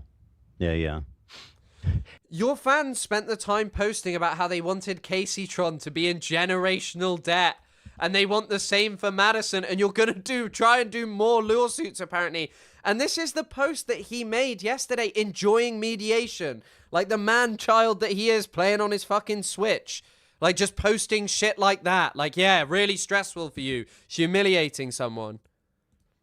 And I know it was difficult on her, and I'm glad that she's free of it now, and she can just move on. We can all move on. I really do. My heart, I have appreciation for Kaceytron, and I thank her very much for the very thorough and sincere apology. That being said, let's watch this clip of when Hassan suggests he will be helping them behind the scenes. Oh, Jesus Christ. He has also admitted multiple times he wants to hurt you financially through them as if you were their legal guardian. No, I know. I have never suggested that, by the way. Or, well, I did suggest that he should help them, which he should. I mean, they're his orbiters, right? And Hassan is extraordinarily rich. In fact, saying he just sits on a pile of cash like Smaug the dragon. Yeah, he said on Leftovers, he just... I go, what do you do with your fortune? Just sits there. He goes, like, I just sit on it. Yeah. I was like, okay, Smaug the dragon. You don't have any fucking better uses than just sitting on a pile of gold? Yeah, I gotta stop. Anyway, so here's what he said. That's why he keeps saying, like, oh, socialist, why won't he give these guys money? Trust me, if I offer support... Well, apparently socialism is when you don't give people money, because as a capitalist myself and a liberal... I mean, great analogy here. You sue women and try and take all their money, and so your fans can post about how they want people to be in generational debt. Democrat, I would absolutely give them money. I pay all my employees, you know what I mean? My mods, everybody gets paid around here. I don't ask anybody to work for free. That is a uniquely socialistic philosophy, it seems like, at least from Hassan's POV. Yeah. Yeah, that's So Hassan's that's version of special. socialism. Yeah. Do you pay the people who make the Teddy Fresh clothes well? I'd be interested to know about that. Get paid a mountain of coins to sit and guard on, and you get nothing. I hate all of you! You won't know about it. Also, by the way, just a comment. I really, really don't care. Like, Hassan probably has a sizable amount of wealth. Like, undeniably. In my understanding, Hassan, supports other people with that wealth and helps people out where he can. However, what I will say is that what I care much more about is a societal change. And I think kind of just suing people for content maybe is not that good or positive, you know? Like, I don't think giving your money to people is amazing or changes anything. Okay. So you see, like the implication there is pretty heavy. Yeah. And he even gives let me go back because oh shit, it's so long. Hold on, let me. Think we could convert- I forgot it's like a 7-hour clip. Let me reopen it to the timestamp because there's some important stuff, guys. And I just people are pointing out, Ethan, it's Smaug. That's what I was saying. You're right. Did you say smog? No, I literally went out of my way to say Smaug. Oh, okay. Well then, run it back, pick it up with the bro. chatters. Pick it up with the chatters. Because I knew people were going to be geared up to call me out for that, and I went out of my way to pronounce it right. Okay. Pull it back. No, I believe Run you. it back. I believe you. Smaug. I believe you. These chatters, they're wildin', dude. I do want to continue to emphasize, be nice to Kaceytron. We won. She apologized. That's it. I'm seeing a lot of love for her. Yeah, in chat, that's saying it. A+ apology. I don't know She how the ate. rest of the... She is every woman. Listen, I want to at least be able to say that from our community, we forgive, we move on, and we can all... All you have to do to be forgiven is pay tens of thousands of dollars and give an apology, literally just to stop you potentially losing your house and your livelihood. appreciate that she's a funny, talented person, and that's it. That's the game. But this is, by the way, you can't deny, Ethan. This is the win that Ethan wanted, humiliating people. He doesn't care about the money. Ethan has more money than you'd ever probably be able to spend, unless you run a terrible business. But who knows about that one? Yeah, let me open this timestamp again. One sec here. So let me just go back a little bit. We can then analyze this more thoroughly. I feel like if I don't give any... Yeah. All of these other, Yeah. Come on, YouTube. Come on. You got this. Are you logged into the wrong Wi-Fi again? No, ma'am. Okay. That's like a new YouTube feature where they just buffer forever. Right? I mean, has anyone else said that? No. Especially on super long videos.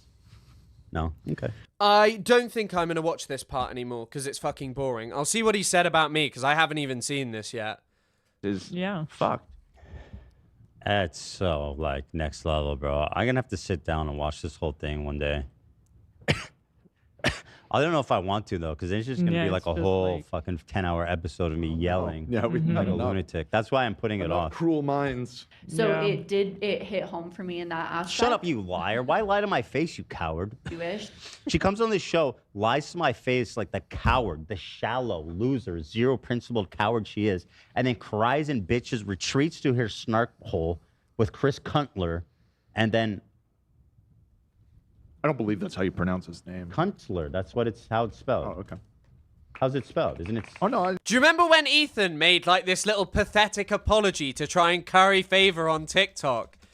What a horrible little man this is. He literally made a video about how he was going to save his reputation. I hope he realizes that he is not saving his reputation ever. He literally made this video. Wait. The H3 podcast has decided to return to... That I am not a perfect activist. I've made a lot of mistakes. I've spoken from emotion, and I've at times lashed out.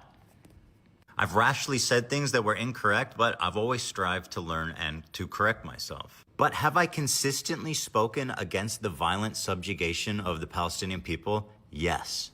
This Instagram post is from May 15th, 2021. This is a post from 14 years ago on a forgotten Reddit account. I don't agree with Israeli Zionism. West Bank and don't agree. I agree with you. I've just seen a disturbing trend on Reddit to support anything anti-Israel. Or West Bank settlements. That's from 14 years ago. Chris knows that hating me is a booming industry and he's reaped the benefits of it. Every negative TikTok he makes about me is reshared by Hassan Piker and Taylor Lorenz. Taylor Lorenz sharing. I think I have more followers on TikTok than Taylor Lorenz. Like, I have a really big TikTok account. I'm not fussed whether Taylor Lorenz shares it. No, I don't actually. Taylor Lorenz has 500,000 on TikTok. My mistake. Sorry, Taylor, for discrediting you there. Kuntler. Kuntler.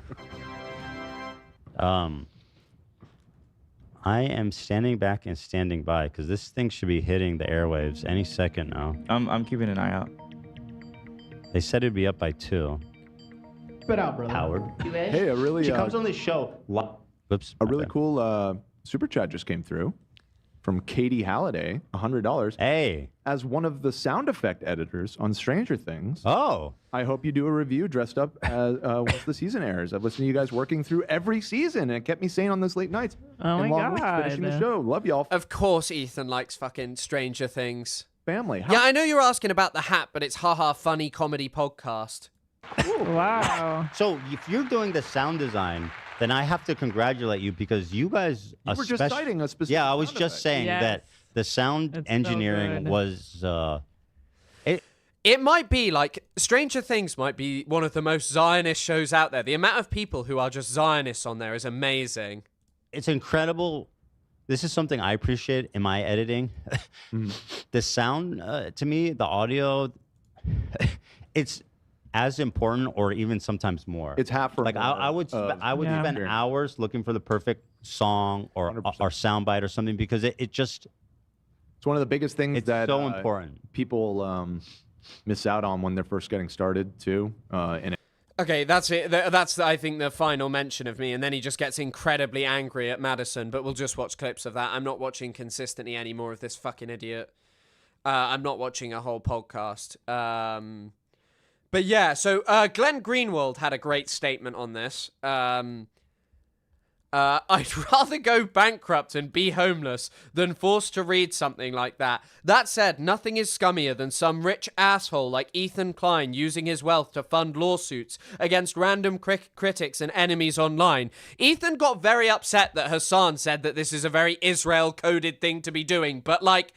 Israel literally has a lobby of people who do this. By the way, I don't think that that's fair on Casey because obviously she supports other people. But yeah, it's just like ridiculous. It is just utterly ridiculous. The only other parts worth watching that I don't want to get there to is where he looks at a GoFundMe where people gave money to someone who they were worried about him financially ruining and causing stress to her family after a tearful apology, and is like, yeah, give me that money, yeah, I want that. Thank you for the 500. Shauna M. Elizabeth Adams. iDubbbz. iDubbbz, thank you so much separately. Wait, this is so funny. I actually never thought about this. Anissa's like, by the way, Anissa doesn't make money. We all know that. She's never made money. Like, it's all just a joke to him, bro. I don't care how much money people make. I genuinely don't. Like, this is just his life. Just, like, mocking people for making less money than him. Fantastic. So iDubbbz is down here on the list getting cucked with the 420. Anissa spends $1,000 to get on the top tier list. I'm sorry, but I find that hilarious.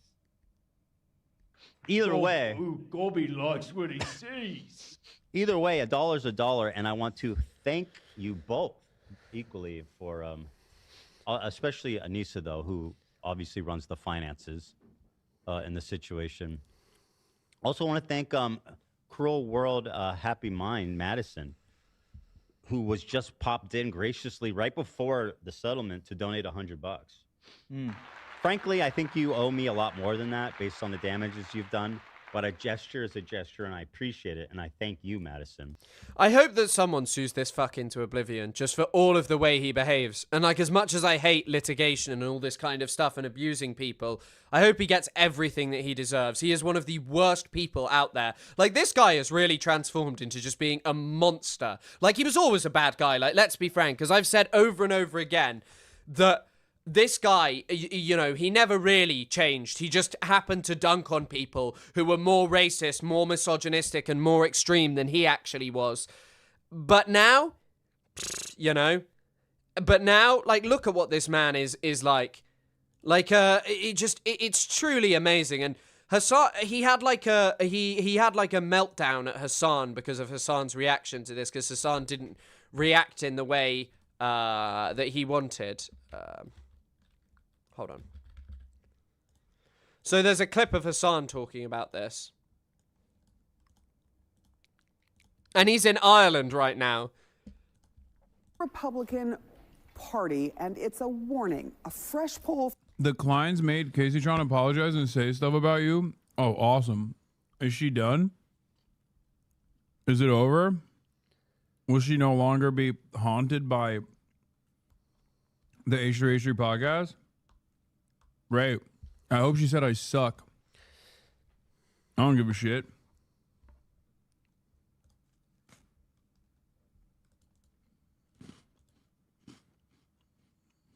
She settled and threw you under the bus, kind of? What do you mean? Under what bus?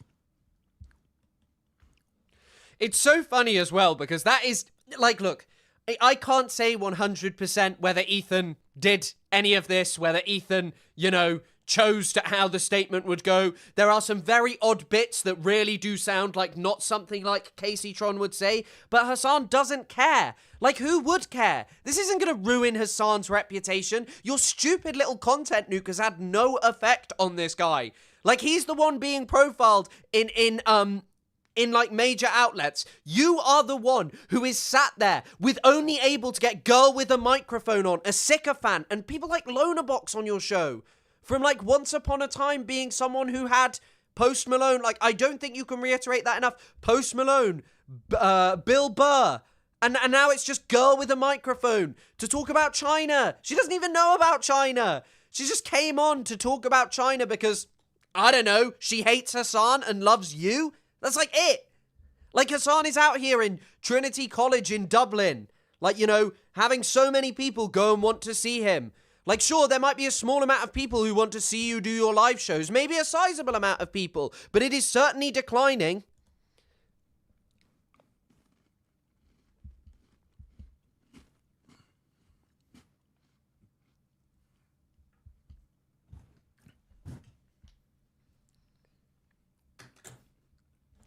I often worry about dead air on stream, but I clearly don't watch Hassan enough because he's just sat here eating biscuits.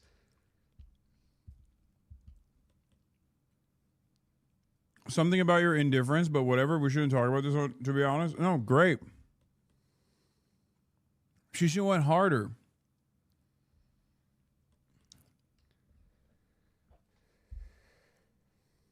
You think I give a shit?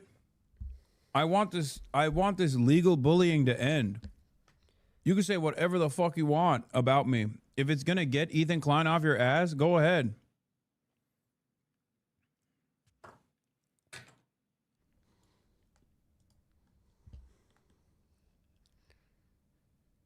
He probably tried to put in a condition where he was like, you will never speak positively about Hassan Piker for the rest of your life, and you will watch the content nuke and worship it, and you will talk about October the 7th every day.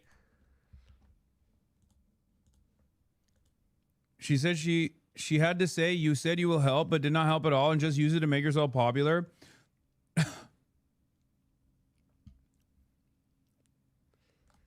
That's what they demanded in the settlement. That's so fucking sad. I do wonder if that was demanded. I don't know what you can and can't say. I feel like obviously I worry about saying stuff, but you know, like, yeah, I mean, I don't know if that was demanded in the settlement, but that is just so incredibly sad and miserable. But hey, yeah, no, that's right. I'm a bad person. You can say whatever the fuck you want about how much of a fucking douchebag I am, how much you hate me in your settlement negotiations. If Ethan Klein is up your asshole, crawling up your asshole, hell yeah. One day I'm going to have to burn an effigy of Hassan Piker to pay my dues to Ethan Klein. Say I'm a bad guy. Say I'm anti-Semitic. Say I'm an anti-Semitic terrorist.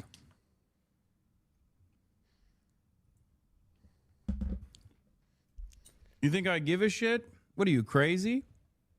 Yeah, I want this fucking insane. I want this insane torment to end. Exactly. And I mean, even before I'd seen what he was talking about, like, who fucking cares? I don't give a shit, like, what she says. Like, genuinely. Like, the anti-Semitism in leftist spaces, yeah, it's disappointing. But if that's to get Ethan Klein off your back, then do it. Then do that shit. It's also odd, by the way, that that's in there as an apology. Just thinking about it. I don't know enough about, like, American law or law at all, and I'm not pretending that I am, like, at all any kind of, like, legal expert. But in the context, right, of, like, why would you say that something about, like, anti-Semitism in leftist spaces when Ethan's lawsuit was, like, I mean, it contains some bizarre bits about the Nakba, but his obsession with Kaceytron was because she was puffing on cloud while she was streaming the content puke. I'm glad that Kaceytron no longer has to deal with this fucking nightmare.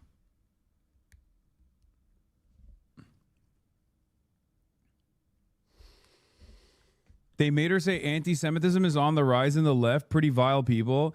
I mean, I don't think a single person that looks at this statement is going to be like, wow, this is a sincerely written apology. No, they're going to fucking be like,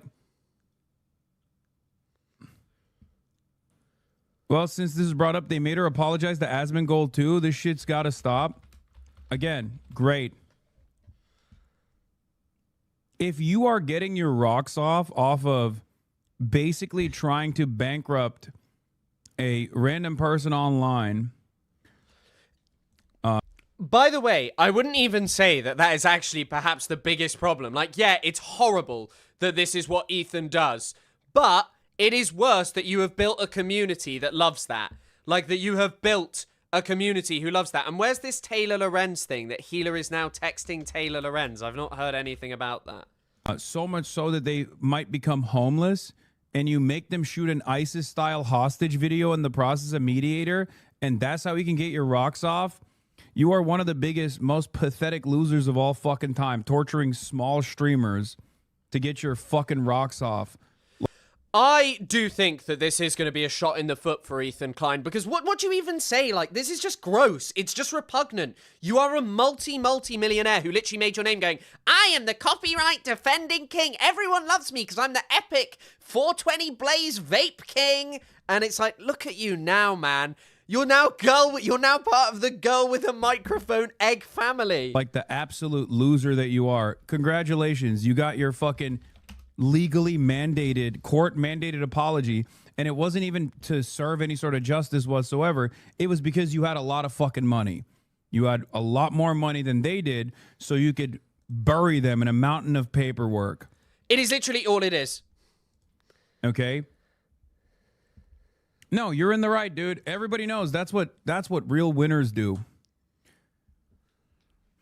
And the reality of the matter is, yeah, by the way, Ethan is literally behaving like Israel. This is like Israel-style behavior. But the reality of the matter is, if anyone actually looks at that, if anyone actually looks at any of those statements whatsoever and turns around and says, wow, this is, justice has been served here, they're already a Trevor Tove Tales, thanks for the $2. Chris Kunzler, hostage apology when? I told you I'll be burning the effigy of Hassan. No, there is new Taylor Lorenz stuff. But yeah, also, by the way, there's something going on, because Bad Empanada keeps posting and then deleting things. He posted a while ago, I don't know if any of you saw this, he posted on his YouTube that he had screenshots and like things that were that showed like the metadata of where the skulls actually were, and that there wasn't truth in that. And then he posted yesterday, oh, I wish I could talk to you about X thing. Ethan has been humiliated in some kind of way, and this is about winning something back. What he's talking about, I don't know. Whether that's reliable, I don't know. I mean, the thing about the skulls being at the house was definitely reliable, but either way, who knows? Who knows? Fucking loser too. The funniest part about this is the idea that like Hassan used this to promote himself and his and maintain popularity. Yeah, it was a real popular thing. Especially amongst the biggest fucking losers on the internet. Are you worried he will ever try to sue you? No. Why the fuck would I be worried that he would try to sue me? What can he sue me over? Nothing. Well, he knows that he can't sue Hassan because Hassan will just fight him in court. Like, Ethan is the one who's told considerably more lies about Hassan.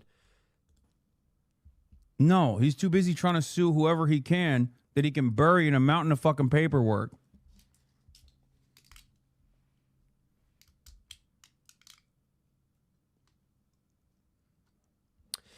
Yeah, yeah, the photos will show that. But I don't know. That may be why it's been deleted, but I don't know. They were just the photos from Twitter. That's it. If anything makes them look bad, it's the most forced thing I've ever seen. Exactly. Yeah, what's he gonna do? Defame me and then sue me for not suing him for defamation? What are we talking about?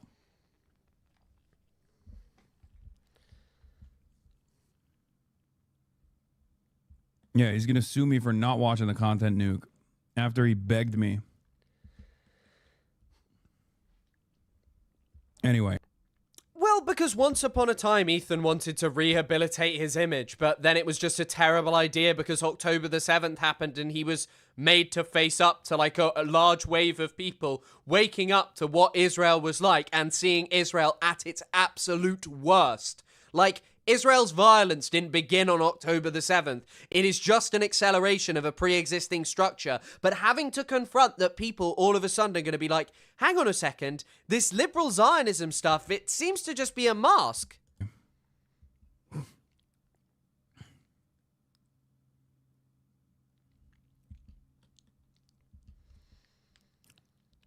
Gross.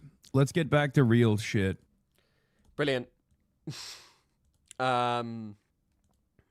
Yeah, so Taylor Lorenz did post something new. The relevant information with you to avoid a public spat. Additionally, I know you are going through a tough time right now, and I just want you to know that we have your best interests at heart. We are concerned about your mental health and are wishing the best for you. I want you to know that we are here anytime for you. I hope you can get lots of much-needed rest this holiday season. Merry Christmas and happy holidays to you. Fuck off, you disingenuous monsters. Like, genuinely, all you do is just sue people the whole time. And here it is. Ethan Klein, stop texting me privately about how you're worried about my mental health and you want to avoid a public spat when your deranged husband spends all day harassing and abusing me on the internet. You sent this to me less than 48 hours ago. Yeah, Merry Christmas. Not very woke. You're not allowed to say Christmas in Sharia law England anymore, so probably retract that statement, first of all, Ethan Klein. And then, second of all, it should be Happy Holidays. Only. Not Merry Christmas. That is not a season-neutral comment. But this also just brings me on to some other fucking stupid shit that he was, Professor Idiot Ethan Klein was posting. Also, by the way, so funny that everyone has to tread so carefully with what they can call Ethan. But, like, Ethan just calls me the C word constantly, which would get me demonetized if I said it. So he shared this clip by Ayel Yacovi. Ayel Yacovi is the creator of one of the best things of all time, which is where he goes, "We are not okay."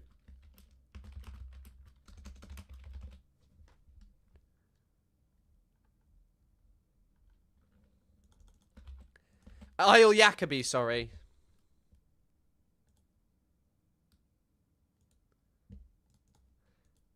Wait. I really want to watch this clip if I can find it. I do not feel... This guy. I do not feel safe. Let me be clear. I do not feel safe. Oh, no, I haven't actually, because I didn't have a chance to read the Noah Tishby stuff. I mean, I will read it, but it doesn't surprise me. End Sangria Law. Yes.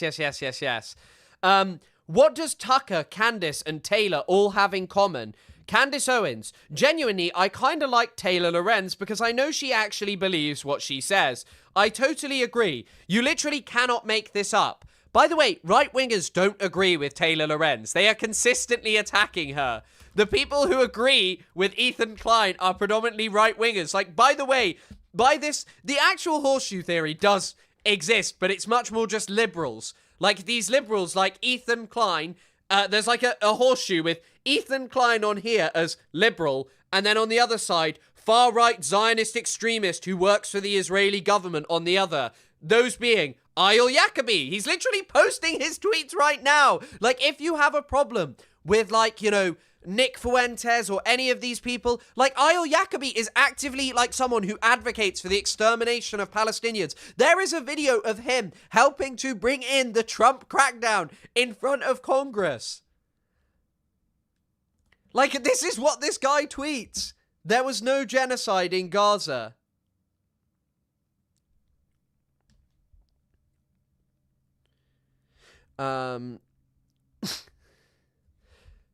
Just this is this guy's entire career. He just spreads lies on the internet. Like, this is all he does.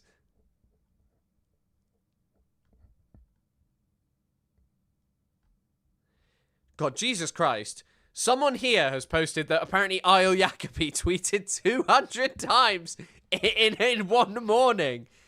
What the fuck? How do you tweet this much? Oh my God. How is that even possible? But yeah, I mean, it doesn't surprise me that they're reaching out privately to Taylor Lorenz and pretending that they care about her.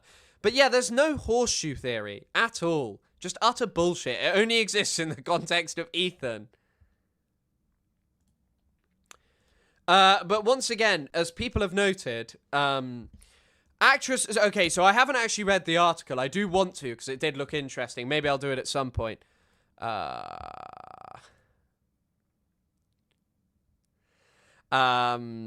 Actress and influencer Noah Tishby portrays herself as an independent advocate for Israel. Leaked emails show that that's not the whole story. I mean, she did... By the way, Noah Tishby did literally used to work for the Israeli government. Or at least very close to the Israeli government. She was Israel's first ever special envoy for combating anti-Semitism and the delegitimization of Israel. This is like someone that Ethan Klein agrees with as apparently an amazing pro-Palestine activist.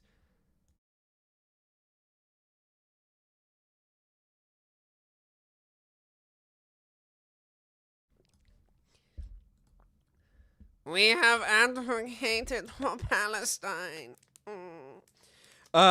Ethan thinks he's the only prison in which it all exists. He's deranged and disgusting. Yeah, I don't think you're wrong about that. Yeah, she did work in Netanyahu's office.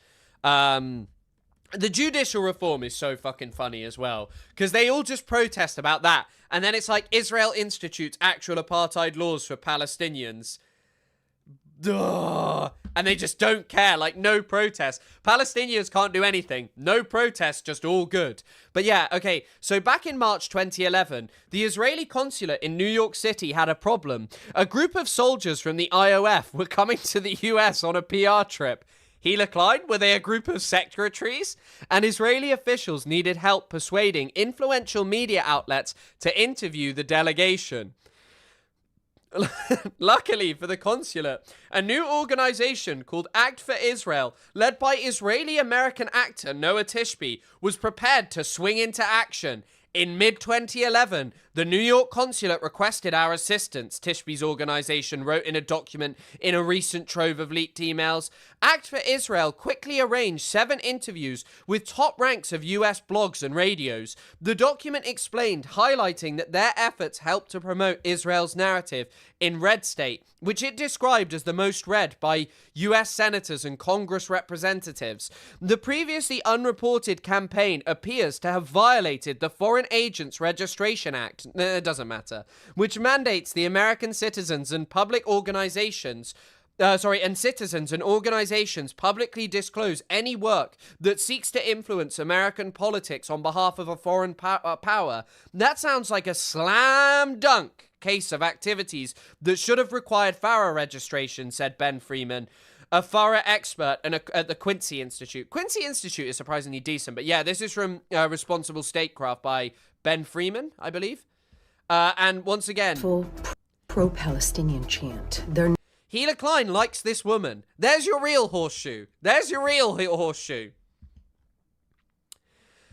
This is the thing. The horseshoe exists, but it's from liberal to Kahanist. You know? Like, it's as simple as that. It's not like some big thing where, like, realistically, all leftists are apparently evil anti-Semites. But yeah, we had Ethan got mad because Hassan didn't react in the way that he wanted. This is good. So Hassan reacted to Kaceytron's apology. And this is in 2x speed. I probably shouldn't watch it in 2x speed. Hold on. I'll pull it up in non-2x speed. And now I'm accidentally on content. Crash outs TikTok. H3 podcast. Everybody.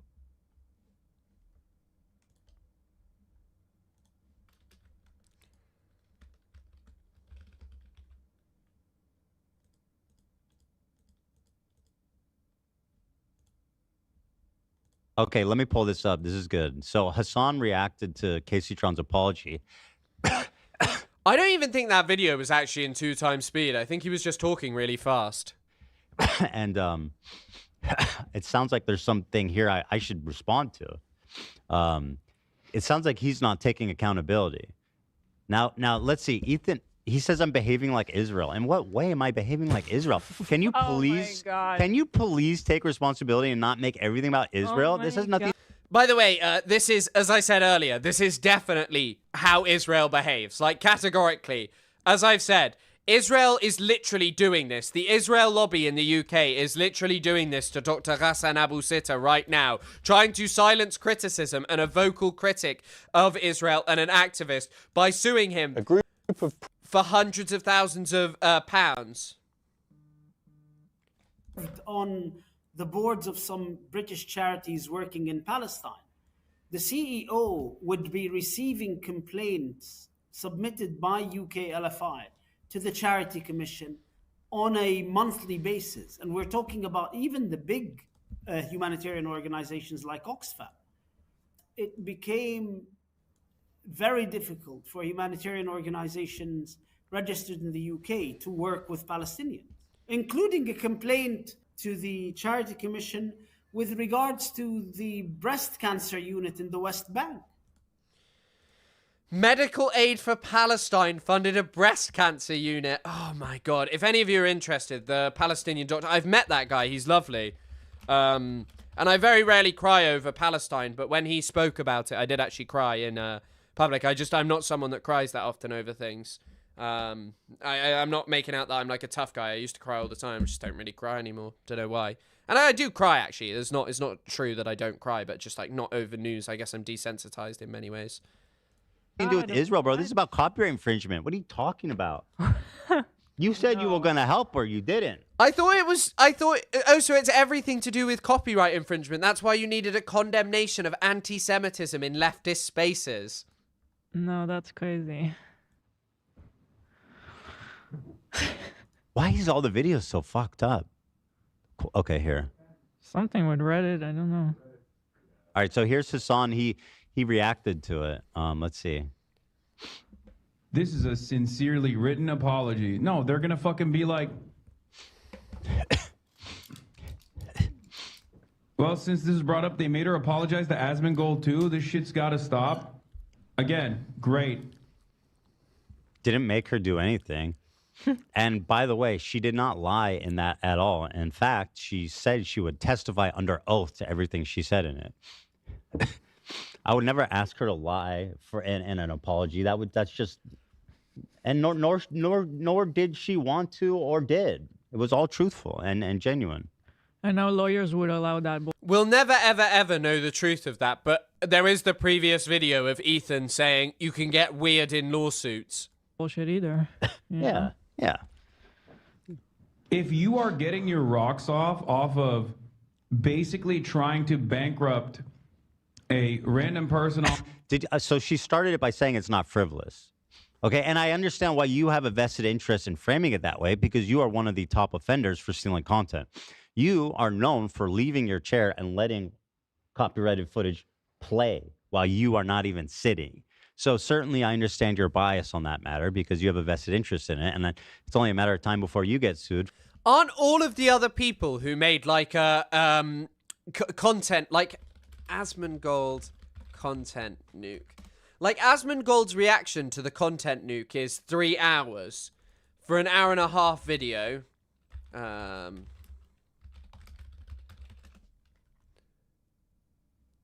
XQC's is 2 hours 30. How long's the actual 39. video? So XQC added 40 minutes of content to the video. Jesus Christ. For doing something similar. Unfortunately, you did fair use my video, and so I never intended on suing you personally, but there were people who maliciously stole my content, and that is a problem. Dumbass, loser, idiot, liar, broke. Apparently he's broke. Smaug. What's broke? What's smog but without gold? I don't know. We can just watch. Online, so much so that they might become homeless, and you make them shoot an She not okay. It's just this is such a. Let's look at your reaction, your community's reaction to this.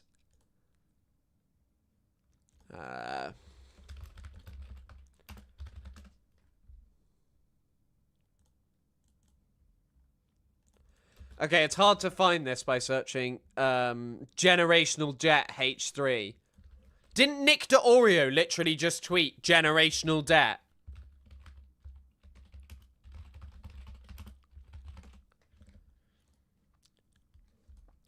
This is literally your community! This is literally your community! Nick DeOreo posting... Oh, he blocked me, did he? I don't know. Maybe he did. Generational debt to cruel world happy mind. Amazing. style hostage video in the process of Mediator. Wait, why did he block me? Nick DeOreo blocked me on Twitter for some reason. I've never tweeted about Nick DeOreo, ever. What the fuck? And that's how he can get your rocks off? You are one of the biggest, most pathetic losers of all. Are you going to address what she said? Like, by the way, this is the guy that is apparently the Pope of your community. He's like, give her worse, give her worse. Ah, God, him having the audacity to talk about a fucking horseshoe theory when this is just his community now. So I'm an asshole, right? But like what she said about you is kind of incendiary and you should respond to it. She said you made it seem like you were going to reach out to help and you didn't even reach out to her at all despite insinuating that you would. She said you wanted public credit without doing any of the work. So, okay, you can call me an asshole, but what about what she said? Bro, I don't think anyone is going to take this as like a really, really compelling video. I'm sorry, if you're at risk of losing your livelihood, your life, it's not really the thing that convinces me most. Is it true? Because I've noticed that. He's not... all fucking time torturing small streamers to get your fucking Kaceytron's one of the most... Okay, whatever. I don't... rocks off. Like the absolute... Why do you keep saying rocks off? What is that, the phrase of the day? By the way, just realize that the entirety of these people's enjoyment comes from punishing others who they claim have like transcended things that they would never do. And, you know, that they're so immoral and so bad, and so they're going to punish them. Rocks off? Loser that you are. Congratulations. You got your fucking legal... I've noticed he is really not... He's really avoiding the substance of what she said about Yeah, him. let's just stick to name calling, he really insults, is avoiding and it. Anything but actually talking about it. It's almost like she was telling the truth. And he... Ugh. God, I mean, you sit here and just call me the C word constantly. He is afraid. He constantly calls me the C word and just refuses to confront anything I say. For people to find out that he's actually just a giant scumbag that didn't offer them help at all. As far as I'm aware, he didn't offer any of them help, as far as I'm aware. mandated, court-mandated apology. It's not a court... Bro, you're such an idiot. There's no such thing as a court-mandated apology. This is a Not everyone is as familiar with lawsuit culture as you are, man. mediation, okay? The court doesn't demand that we settle it at all. This is just to try to bring the parties together to resolve it before going to court and taking up the clogging up the court system and this and that. It's just, it's a good idea. And luckily for all of us, we were able to actually come to an amicable agreement. So the mediation process does work. It's not court ordered, bro. This is a civil lawsuit, you dipshit. You literally don't even know anything. And it wasn't even to serve any sort of justice whatsoever. It was because you had a lot of fucking money. You had a lot more money. You know who has a lot of money? You. And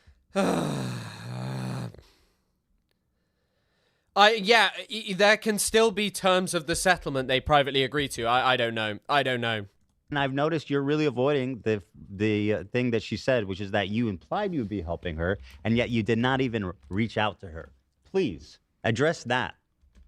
I'm an asshole. Sure, I accept that. You're right. I'm an asshole. I think it would be interesting if he thinks it's such a frivolous lawsuit. Like, go ahead and explain what's so frivolous about it. Was there no copyright infringement? Like, I'd like to hear him explain how. Sure, yeah. I'd love to hear that too. I mean, But he'll never talk about the actual substance of it.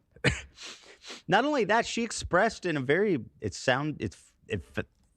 in a genuine way that she, on a personal level, was felt upset that he never reached out to her after insinuating. Exactly. Wait. Yeah, Hassan does have money, but he doesn't use it to bankrupt others. Bro, Hassan shouldn't be paying for other people's lawsuits of people that you are trying to bankrupt. He would. That's her saying that, bro. That's not me, okay? Like, accept some responsibility, brother, and address the actual substance of the argument. Than they did. Or not, it's not even an argument, it's a statement of fact. So you could... If you reached out, that would be extraordinarily easy for you to prove. Be like, here it is. I reached out. Here's the email. I called her on this day. I did that. Bury them in a mountain. But you're not doing that. You're just calling me a dickhead.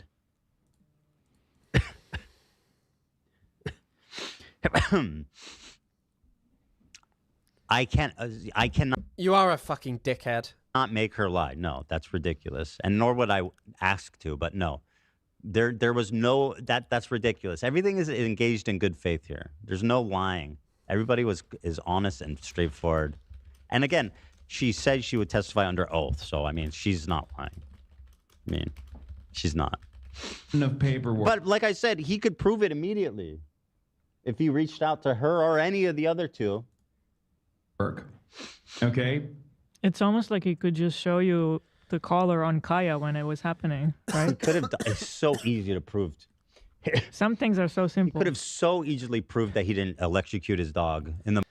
I mean, he should probably sue people for that because literally everyone around him says didn't sue his dog. Didn't sue his dog. Didn't shock his dog. I mean, Ethan would sue his dogs if he got the chance, but pretty hard because he's the one who enables them to shit in his house. So I'm not sure he's got much of a case there.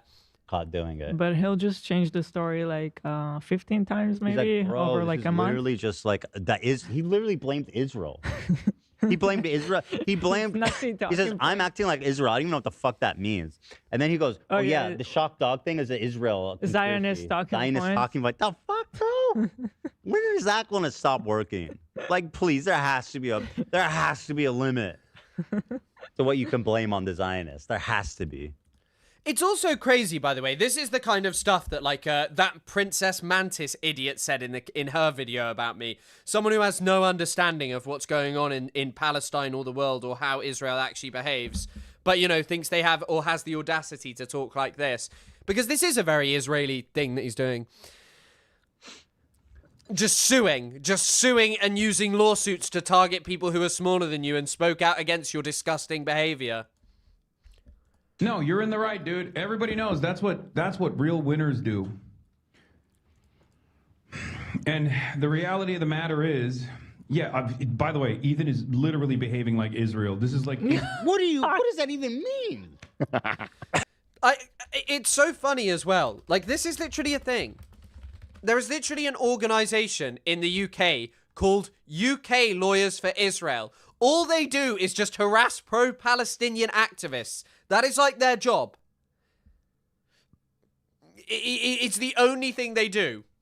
Israel style behavior. How? But Is Israel the style reality of the behavior? matter is, if anyone, I'm not. I'm just. I don't even. I don't even know what he means. I would love to hear what he means Like by I that. can't even. Of course you don't, because you guys don't care about anything Israel does. I mean, you're literally just a H3 fan. Sorry, a Noah Tishby fan. Same thing, basically. Guess. What?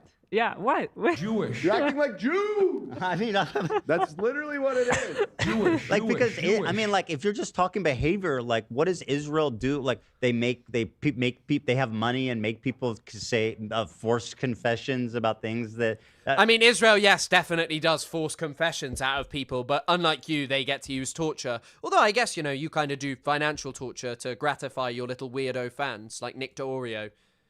Like, by the way, the Pope of the H3 community. Kaceytron deserved worse, to be honest. In response to a tweet saying she's been forced to make a hostage video so her family can eat. She did nothing wrong reacting to his content. She did nothing wrong talking shit. Ethan talks endless shit. Casey, we see you, we hear you. This is bullshit. Hopefully you'll have peace now. Like what? No. That's never happened. What are you talking about? By the way, that's not what happened. That's what he says happened. Just for the record, if people try to clip me and say I admit that, that's not. No, what happened. but yeah, it's not. That's not something that you could think of as like. Did he just call me a Jew? I really wonder. Because I don't know what that means otherwise, and maybe he can explain. You know. He's acting And like Israel. The reality of the matter is, that's crazy. Yeah, by the way, Ethan is literally behaving like Israel. This is like what? You better explain what that means, because it sounds really weird and bad. Yeah. Surely he'll explain. Style behavior, but the reality of the matter is, if anyone actually looks at that, if anyone actually looks at any of those statements whatsoever and turns around and says, "Wow, this is." You know, justice has been served here. They're already a fucking loser too. Well, I suggest So, people. no, he doesn't explain it. The Israel. Bro, what do you Jewish. mean? I really think you should explain what you mean by that. Wow. Jewish. All right. Well, there you go. That's Hassan's response there. I'm acting like Israel. Checkmate. Checkmate Zionists. There is literally, once again, everything is anti-Semitic to this man. But yeah, we'll finish up with the Madison stuff because he's been talking shit about her as well.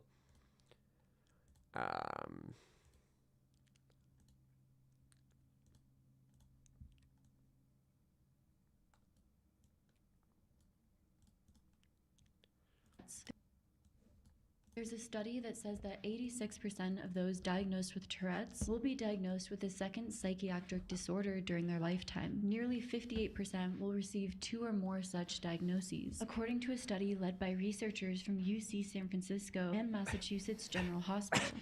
This disgusting fucking piece of shit is, I don't know what this study is, okay? But she's LARPing as some kind of Tourette's expert. And she's going, oh, well, Ethan has Tourette's and everybody with Tourette's is crazy. You should know that. Fuck you to hell.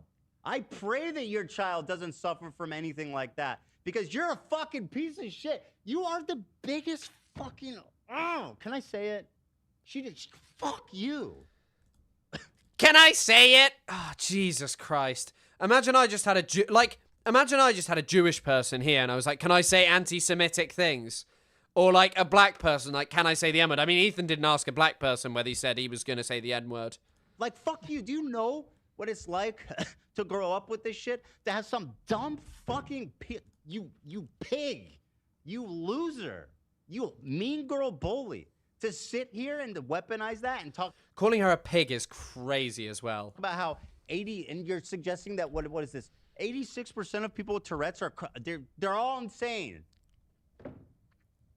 Yeah. I'd rather fucking be with someone That's also not what she said, but of course it doesn't matter. with Tourette's than whatever fucking mental illness you have, psychopath. Yeah.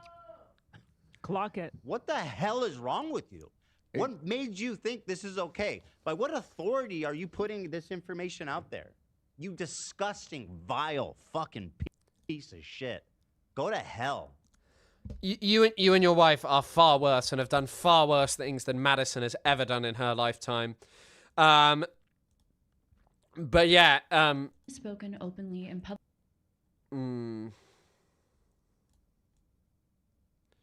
Wait. I want to find this.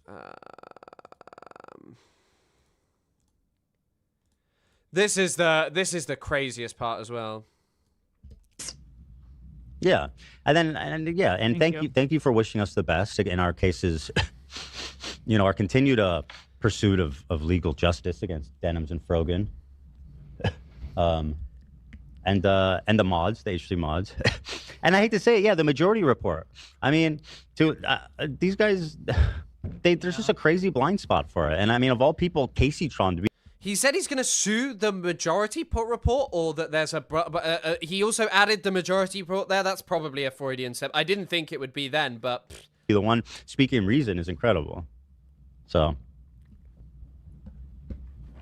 anyway, that's it. So I'm very grateful, and I wish her all the best in her future endeavors. Right? Yes. And that's it. That's all there is. I'm done. I'm over it. Nice. Yeah. One door is closed. One door closes, another opens. Mm. I don't know what door's opening. Oh, actually, there's another door opening. What's that?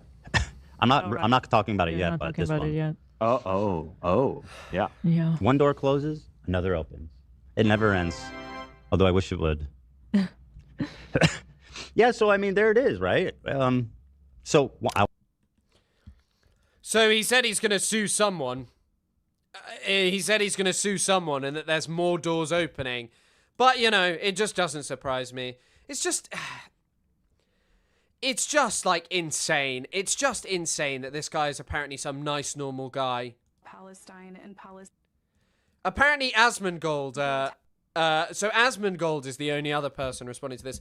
And by the way, someone asked, what news will I be covering today? The only real thing is this conference involving Hillary Clinton and stuff. I mean, there's been some updates, but the news has just been a little slow.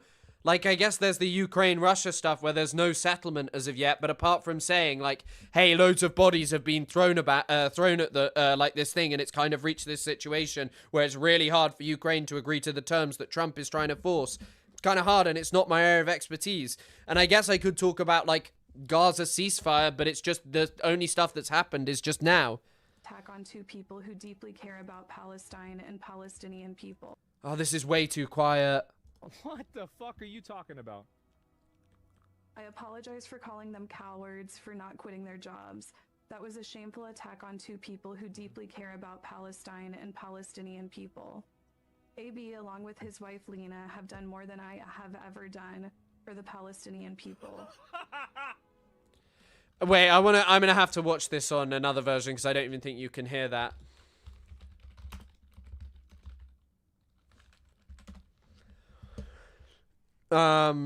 So this is what.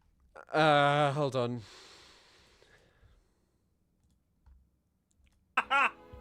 I just randomly clicked on a bit of the video and it went to the exact point that I was just watching. Never mind, a lawyer didn't write this, Ethan did. Oh. Oh no.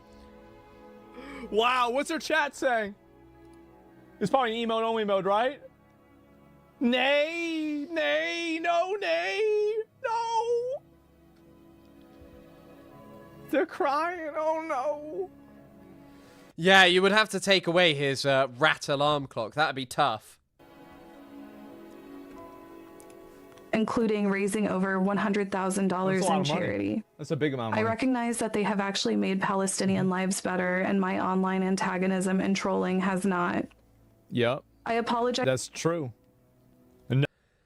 But yeah, even Asmongold is recognizing that this was written by Ethan, maybe there's something there. She doesn't know this, but this put her in a position for something that's going to happen in the future. I don't know if Ethan knows this. I think Ethan does know this. But I'm not going to say what it is because I want it to happen. I do. And I know if I say what it Why does he have this music on? is, it'll lower the probability of it happening. I understand. I apologize for vague posting, but I promise you it will be worth it. Do you remember last time I was vague posting? Was that worth it? What was the last time you were vague posting? Was that when you talked about the genocide and Palestinians deserving genocide? I think it was. Please have faith. Yeah, I don't know, like, I always want to, in a situation like this, can I even say that, like, I don't think that was written by her? Because it doesn't sound like it was, but who knows? Chris, I will sue you for showing me Asmongold. I am sorry for this.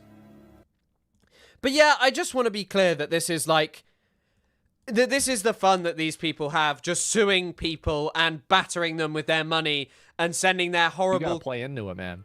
Anyone who thinks this makes Ethan look good and not completely fucking... And so apparently this is another So the only way you can approach it is you just basically, you gotta play into it, man.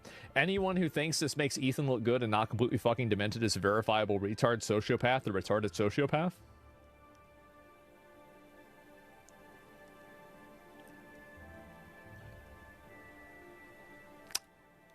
Uh-oh. Anyway. Interesting. I mean, I think he's probably aware that this is not exactly something that looks good for Ethan's image, because anyone could kind of work that out. Like, it's really not hard to work out.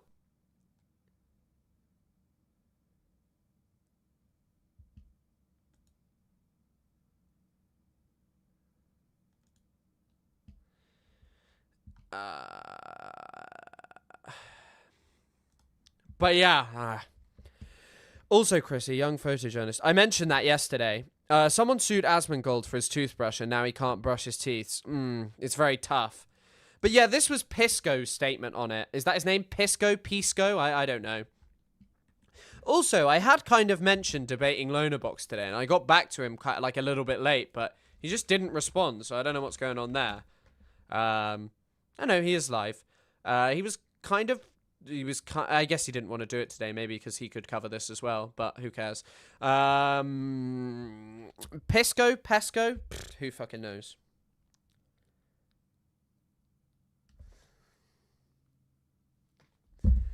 Anyway, Healer's raid on a random family's house really helped Palestinians. Yeah, Healer's retweeting and boosting of Noah Tishby and perpetuating her narratives on the podcast has really helped the Palestinians. Having Ahmed Fouad Al-Khatib on there really, really did amazing things. Ethan is incapable. Yeah, we just watched that, so yeah.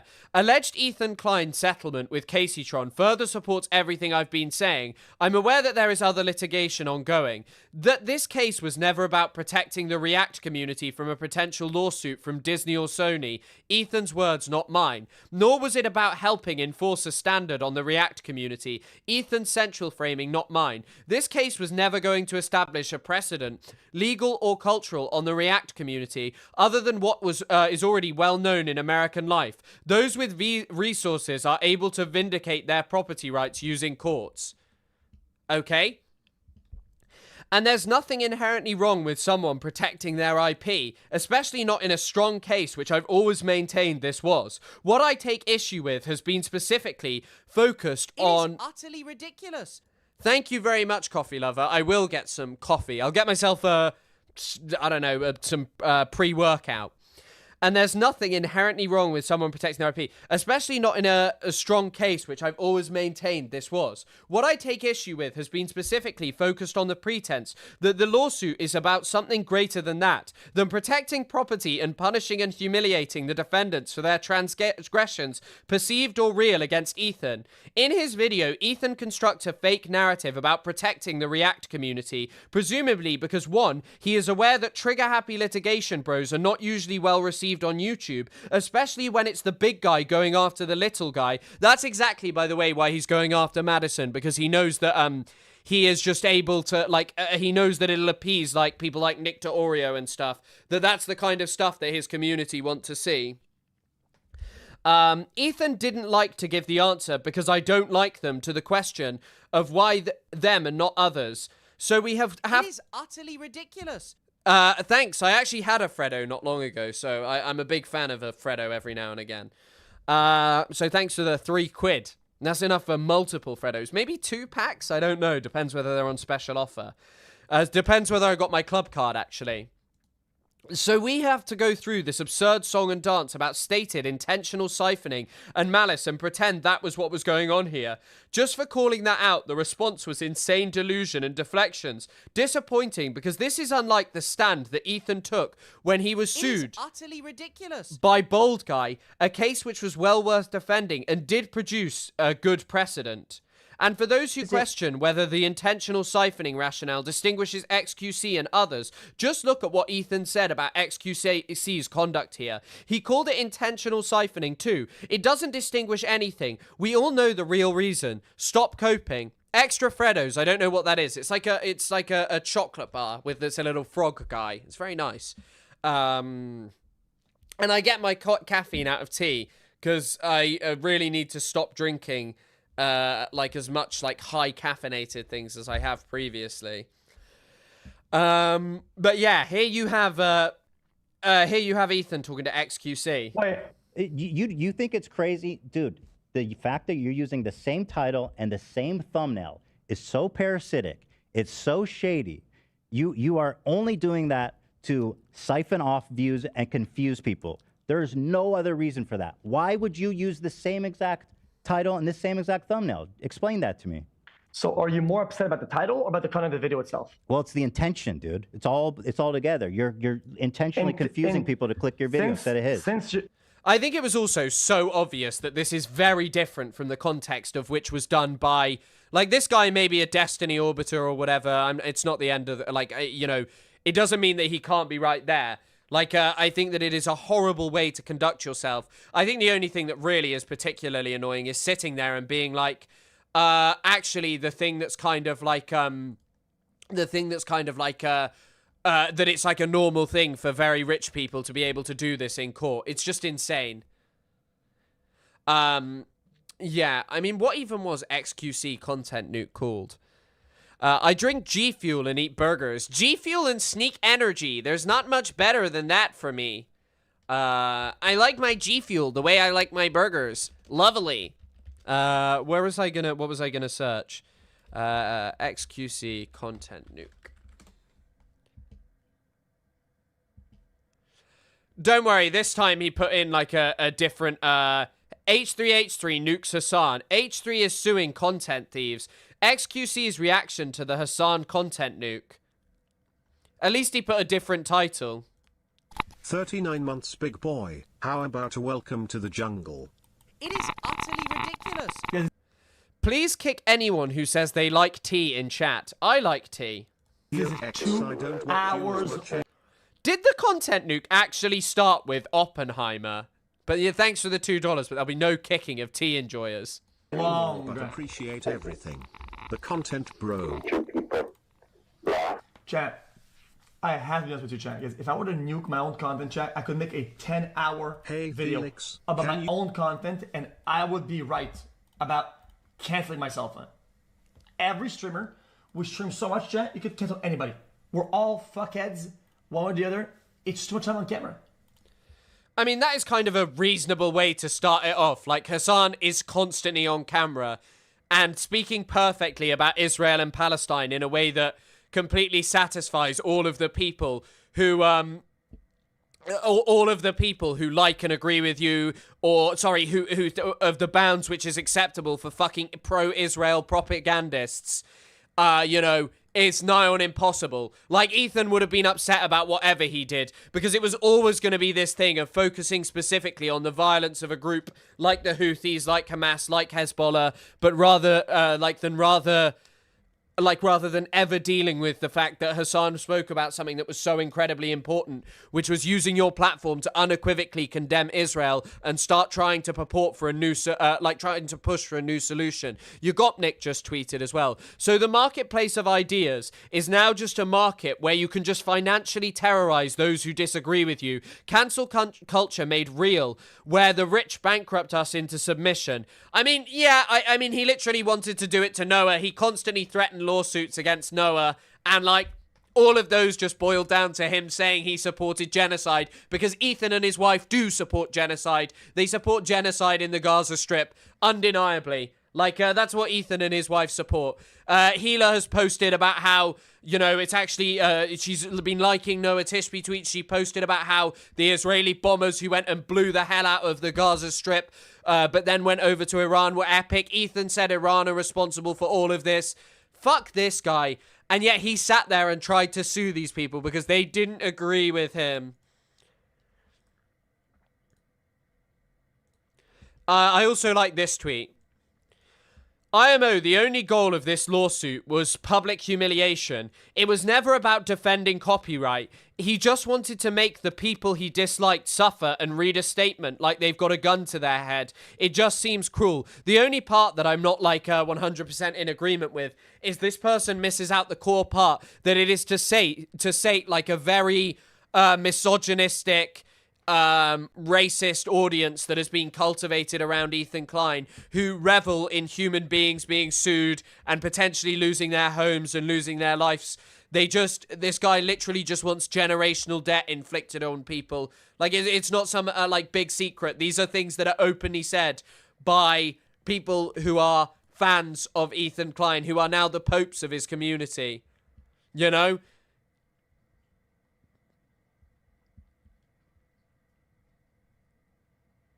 Here's someone with a Palestine flag saying, "What's cruel is what this gaggle of streamers and their online communities have done to the Kleins. I greatly question I greatly question your abilities as a journalist with this opinion." Wow. This guy seems like a great guy. A Canadian pro-Ukraine, pro-Palestinian.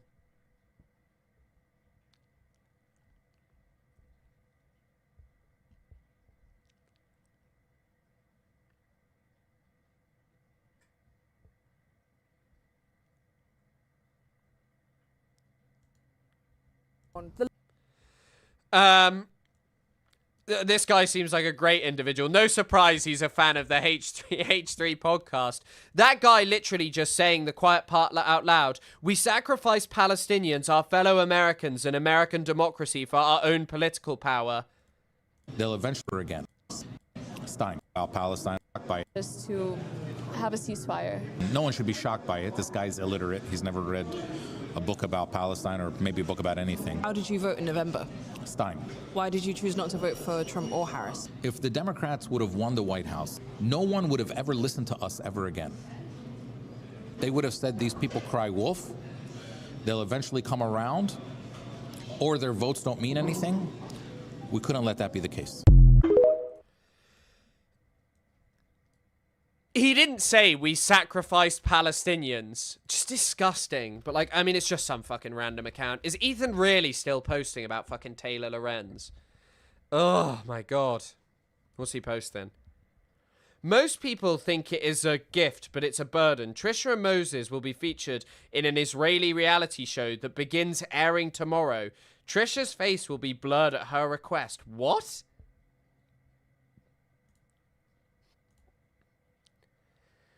Dear Taylor, I saw your response to the TMZ article. We want to be charitable, and may you seem confused about the facts. We would like to exercise grace and share the relevant information with you directly to avoid a public spat. Oh, this is the one.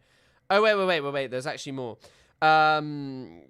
That includes the emails from Skulls Unlimited executives stating on record that it was a real skull, not a prop, and information on who sent them and how it was sent. Read this entire declaration as it has a lot of pertinent information that directly affects your reporting. Taylor, you are getting paranoid again. The reason we shared the relevant facts with you is to prevent you from potentially embarrassing yourself, and we did it privately so the public wouldn't ridicule you. So why would you show this? Taylor, a lot of us do have your best interest at heart, and although I know you are in the throw of a paranoid delusional crash out, I want you to remember that people love you and want to help you. Amazing. Amazing. The man suing everyone is concerned about anyone's health. Amazing. Truly. Wonderful. But yeah, I think that's probably the most we're going to get out of this. There's not much left, like, at all, I don't think. Oh, wait, actually. we did have an amazing tweet from a girl with a microphone. Does Snarks still think Kaceytron won? Their word, not mine. Kaceytron did not win. Bro, get out of here. I'm an ugly white feminist who will eat you alive. Bro, what is being a feminist about supporting this crap? Like, just supporting Ethan Klein and the crap that he gets up to. Like, honestly.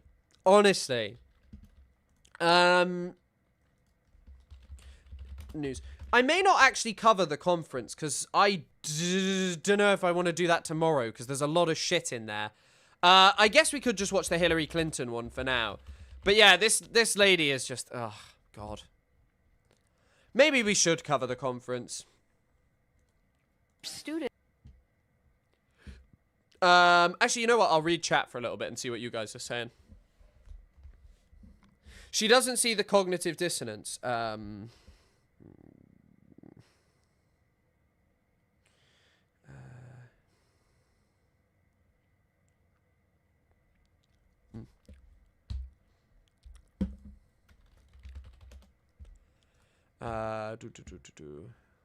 Hold on.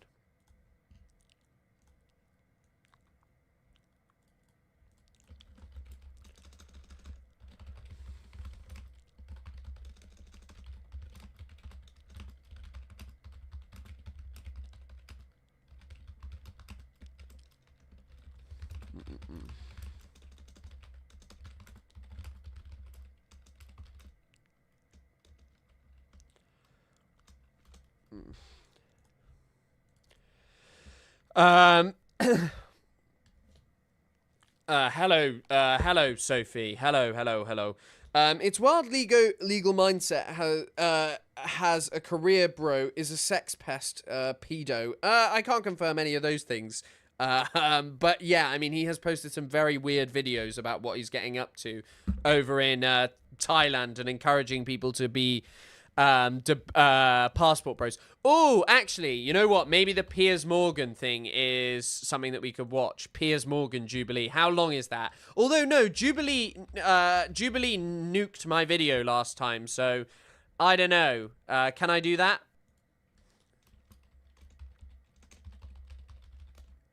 Will it be enough? And it's also an hour and 52 minutes. No. I am not watching that.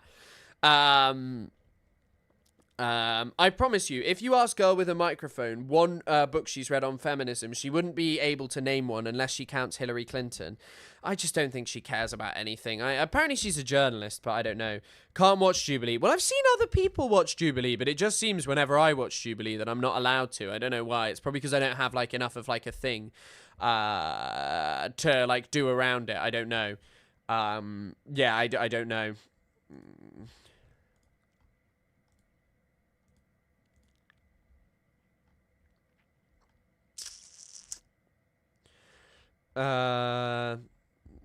What else? Oh, there was actually a good article about new apartheid laws in Israel. But on Twitch you could. Yes, but unfortunately I'm not on Twitch. The Shari Rothstein. Okay, I'll have a look at some of the stream suggestions that you guys have put in. We'll go through that a bit. Because I don't know if I want to cover the thing from yesterday. There's a lot of you on Discord right now. Gal Gadot pushed to criminalize protest has blown up in her face.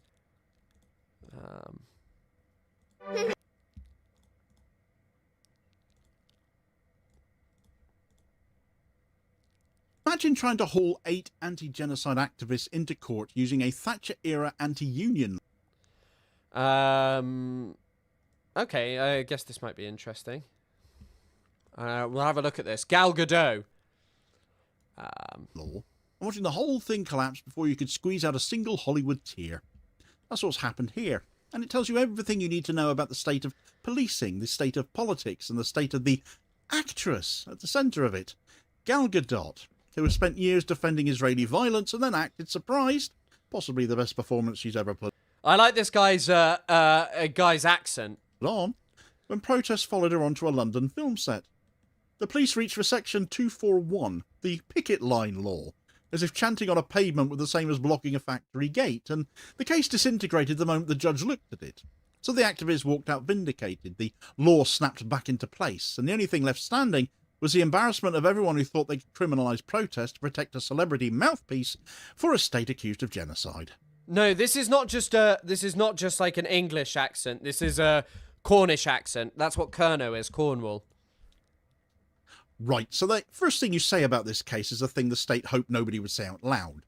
Gal Gadot tried to drag 8 Palestine Solidarity activists into court using a Thatcher-era anti-union law, and the entire prosecution collapsed before it even began. Not after months of trial. She's just like Ethan Klein, for real. Not after contested evidence, not after some dramatic cross-examination. It fell apart at the starting line. And when something this politically loaded disintegrates that quickly, you don't have to dig for hidden motives or whispered conversations because the structure of the thing exposes itself. Gal Gadot put her name to a prosecution that was always doomed. The police tried to force a square peg through a circular-shaped statute, and the activists paid the price until the law finally saw sense. And you start with Gadot because she's the axis here. She isn't some neutral Hollywood presence who wandered into the wrong protest. She spent years positioning herself as one of the most visible cultural defenders of the Israeli state, publicly denouncing ceasefires during the bombing of Gaza. I do like this guy. He's good. I don't know if we'll watch this whole thing. Telling her audience they should support Israel because of terrorism, and insisting that her Snow White backlash was really about actors being pressured to condemn Israel. You don't get to do all that and then be surprised when anti-genocide activists show up at your film set. She drew protest because she invited it with the politics she chose. You know what? Actually, we'll just cover the thing that I wasn't sure if I was going to cover today. There you go. I'll send you a link to that. So it's Kerno Damo talking about... It's just because I find it hard to respond to someone who I agree with. So it's like, I don't know if I just want to sit there and kind of like watch someone who's made a good video, but people can watch it if they really, really want to. The only thing that right, let's get on to the amazing thing that was the pro-Israel conference. So we had Hillary Clinton. So this is the Israel Hayom conference, which is like an Israeli newspaper. But let's just listen to what beautiful, wonderful Hillary Clinton has to tell us. Students, smart, well-educated young people from our own country, from around the world, where were they getting their information? They were getting their information from social media, particularly TikTok. That is where they were learning about what happened on October 7th, what happened in the days, weeks, and months to follow. That's a serious problem. It's a serious problem for democracy, whether it's Israel or the United States, and it's a serious problem for our young people.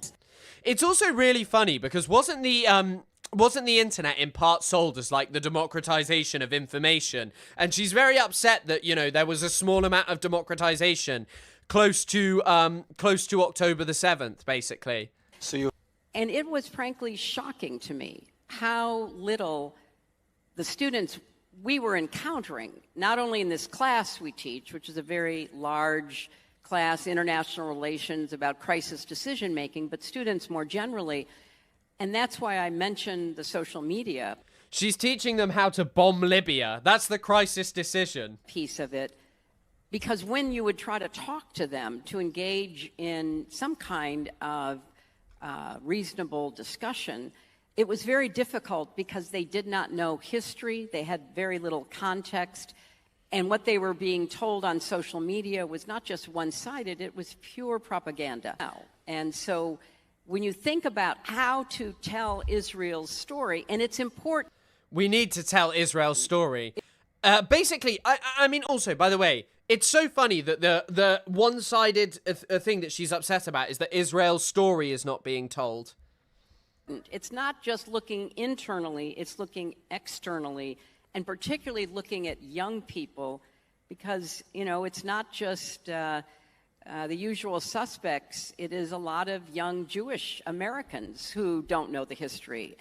But the thing is that these people do know the history. Their opinions have just changed because they were able to find out different information that was not entirely the directed narrative that has been coming out for decades from people like your husband, that Palestinians are evil rejectionists. Don't understand. I was talking to Condi Rice, And, you know, she said in an interview that I did after the 20-point plan came out, she and I were on CBS, and she said, you know, when people were chanting from the river to the sea, she would ask the students, what river, what sea? They didn't know. I had the same experience. Oh, Jesus Christ. What do you think would actually be the material difference if people didn't know that it was the Jordan River and the Mediterranean Sea? Like, it's just a statement about Palestinians deserving freedom. And I think that people knowing that Palestinians deserve freedom is more important than them knowing what river and sea. And also the vast majority of people do know exactly what river and sea it is. A lot of the challenge is with younger people. More than 50% of young people in America get their news from social media. So just pause on that for a second. They are seeing short-form videos, some of them totally made up, some of them not at all representing what they claim to be showing, and that's where they get their information. And that's where they get their information. Would it be better if they got it from the US government and you, who have lied continually about the things that you're up to? Here we go. What we want is for more young people to be supported and mentored in getting those skills at community colleges, at apprenticeships run by labor unions and businesses.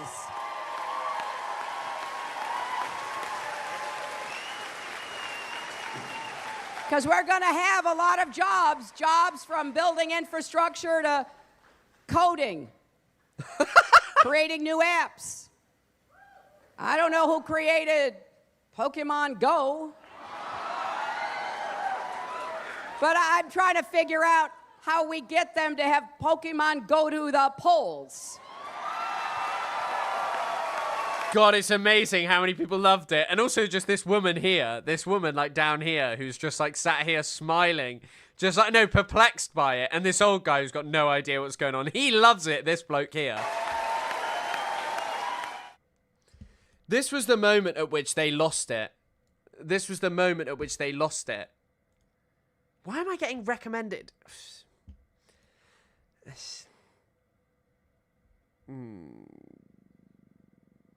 That is all my shorts has become.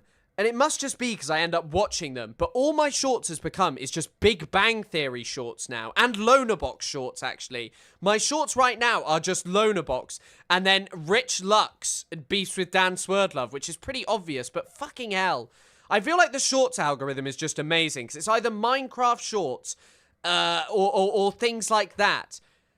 Tic-tac-toe, Nancy Pelosi. At least I got a great thing here.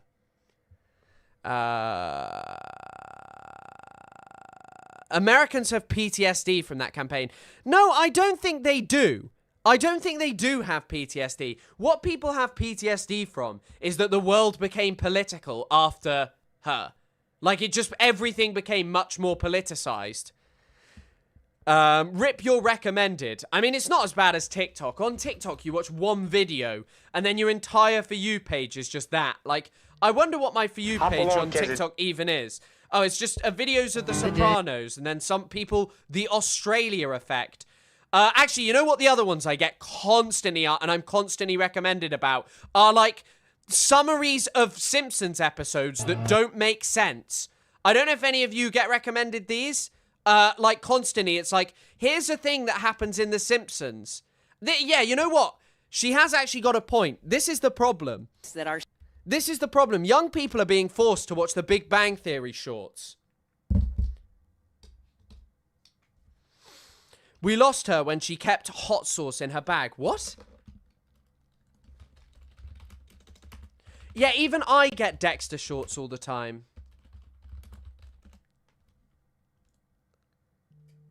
She claimed that she kept hot sauce in her bag.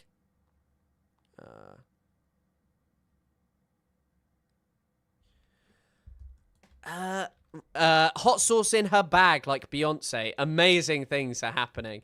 But yeah, this conference is amazing. Really, I mean, I guess it just ends up, if you watch one of them, then it will just be forever that. Because I don't really watch many YouTube shorts. Obviously, even TikTok I'm not watching much at the moment. Because my recommendations are also bear behaving badly, if any of you know what that is. Oh, Jesus Christ. Or, I mean, it's definitely because I've watched her on here. I have her constantly. Indoctrination? I know that's a really big word, huh? But let's do it together. Indoctrination. What that is basically what's happening to you right now.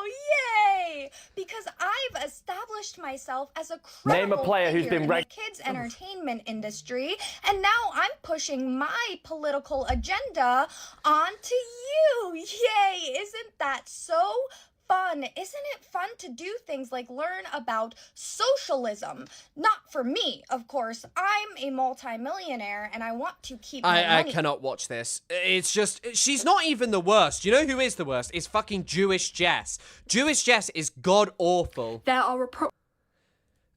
Wow. This is the level of pro-Israel content on TikTok now. Wow, what a stunning hospital. So new, so modern, so... Wait, is that marble? So luxurious. It's a work of art. So where is it? Wait, what? That's Al-Shifa Hospital in Gaza? Like right now? Today? No way. I thought Is Not Real destroyed Al-Shifa Hospital. I've been telling all of my... This is just the logic of the people that I hear on TikTok. I'm also surprised. Henry would be proud. I've been watching Elden Ring videos recently. It's literally made me re-download it.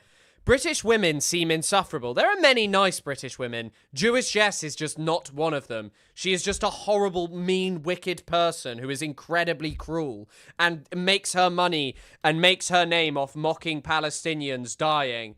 But this, by the way, is not where Hillary Clinton has ended with her brilliant talk on Palestine. The U.S.? I don't think so, but I don't think you can take it for granted. And I don't think it's a partisan issue. I think it's more generational. I mean, when you hear people like Tucker Carlson and Nick Fuentes talking, they're on the right. When you hear others saying similar things, they're on the left. So this is not a Republican versus Democrat kind of divide. This is generational. I ask you if Israel is losing the U.S., are we losing the Democratic Party? Is the Democratic Party losing itself? Looking at Israel? Look, I think the Democratic Party, like the Republican Party, because you can go from...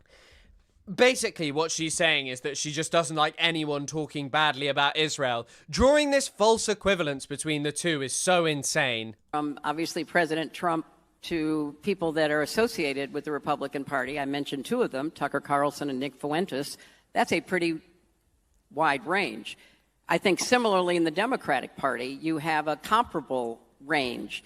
Do you? Because anyone who speaks negatively about Israel just seems to get expelled. But I don't think you can take anybody for granted. And I think it's important within the Democratic Party to have the kind of discussions that I was just talking about. And there are people that I disagree with within the Democratic Party. Obviously, a lot of people I disagree with in the Republican Party.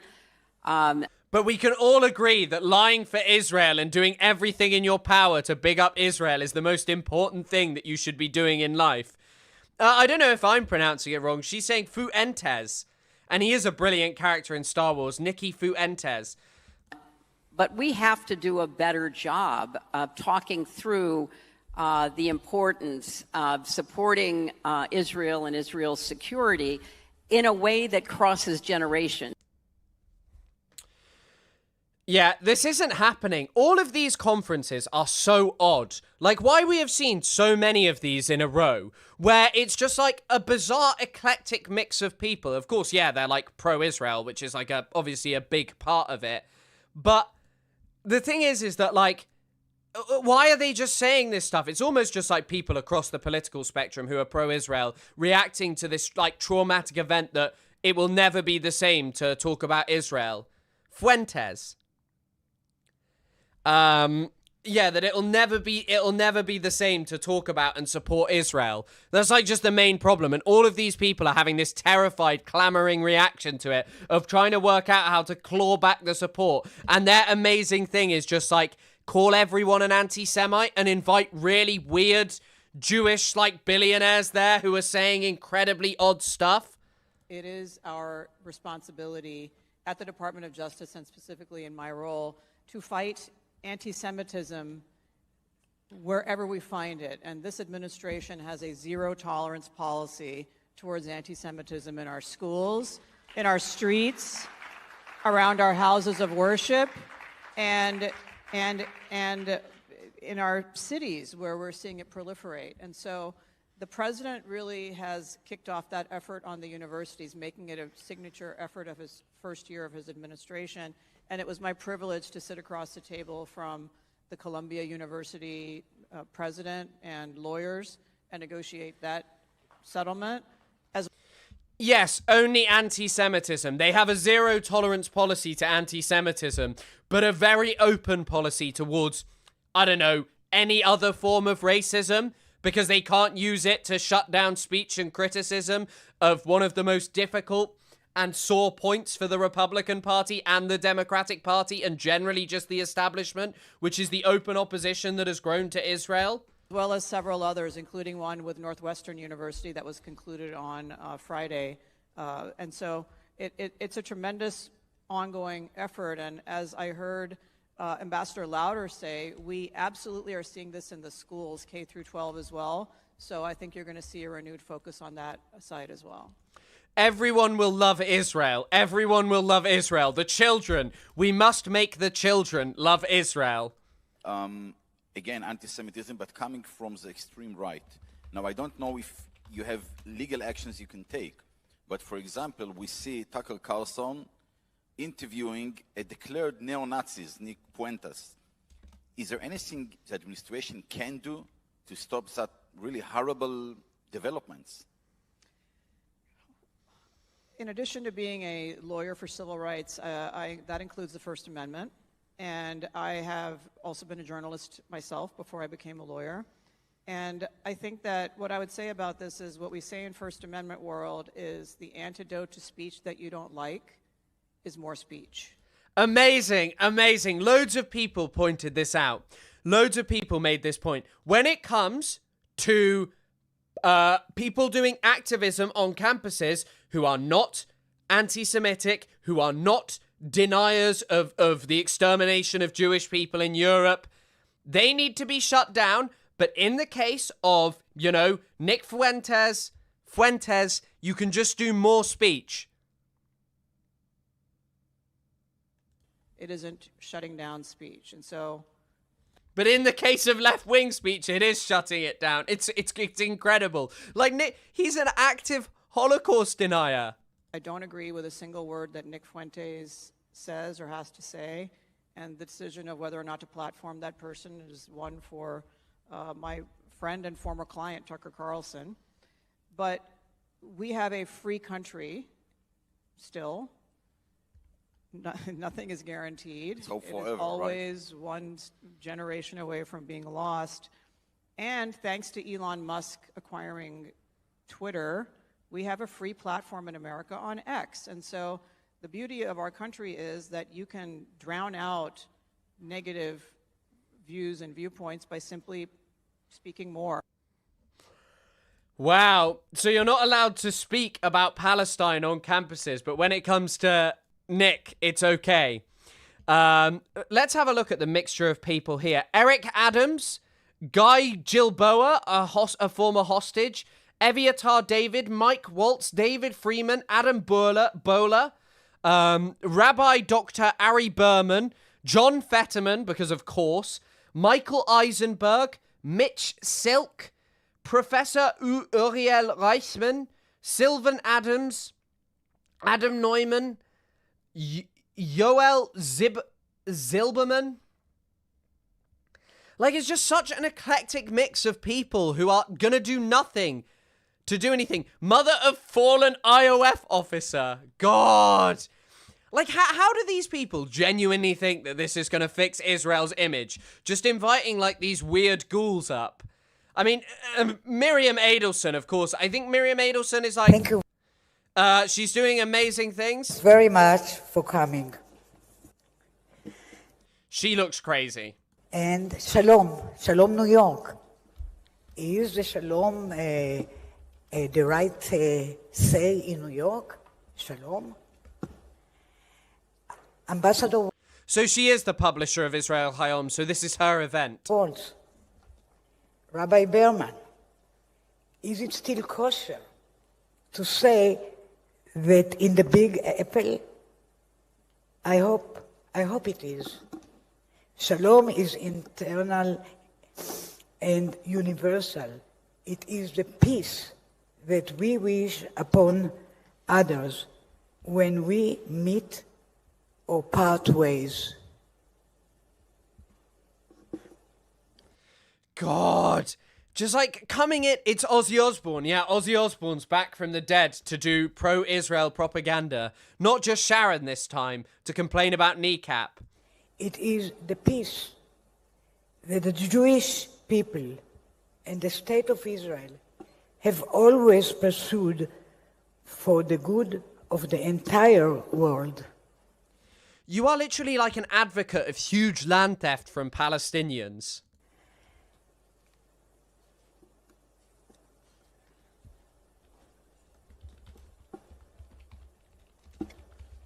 The fact that our enemies refuse to acknowledge it is a tragedy as all as our history. They insist on portraying us as precisely the opposite, projecting their worst traits upon us is very painful. I don't know how getting someone who is associated with basically Trump openly stating Miriam Adelson makes me do things, to have her hosting this event with like bipartisan politicians to go, we love Israel, is doing anything positive for Israel. The Village People pod finally made it to a live. Well, welcome. I hope you're enjoying. We're watching a woman who looks like Dr. Robotnik, Ozzy Osbourne, and many other people. Transvestite.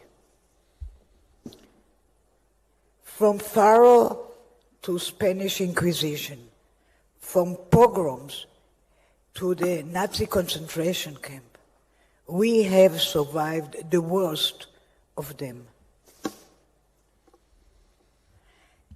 And we have learned the hard way to be prepared, to defend ourselves, to always stand tall,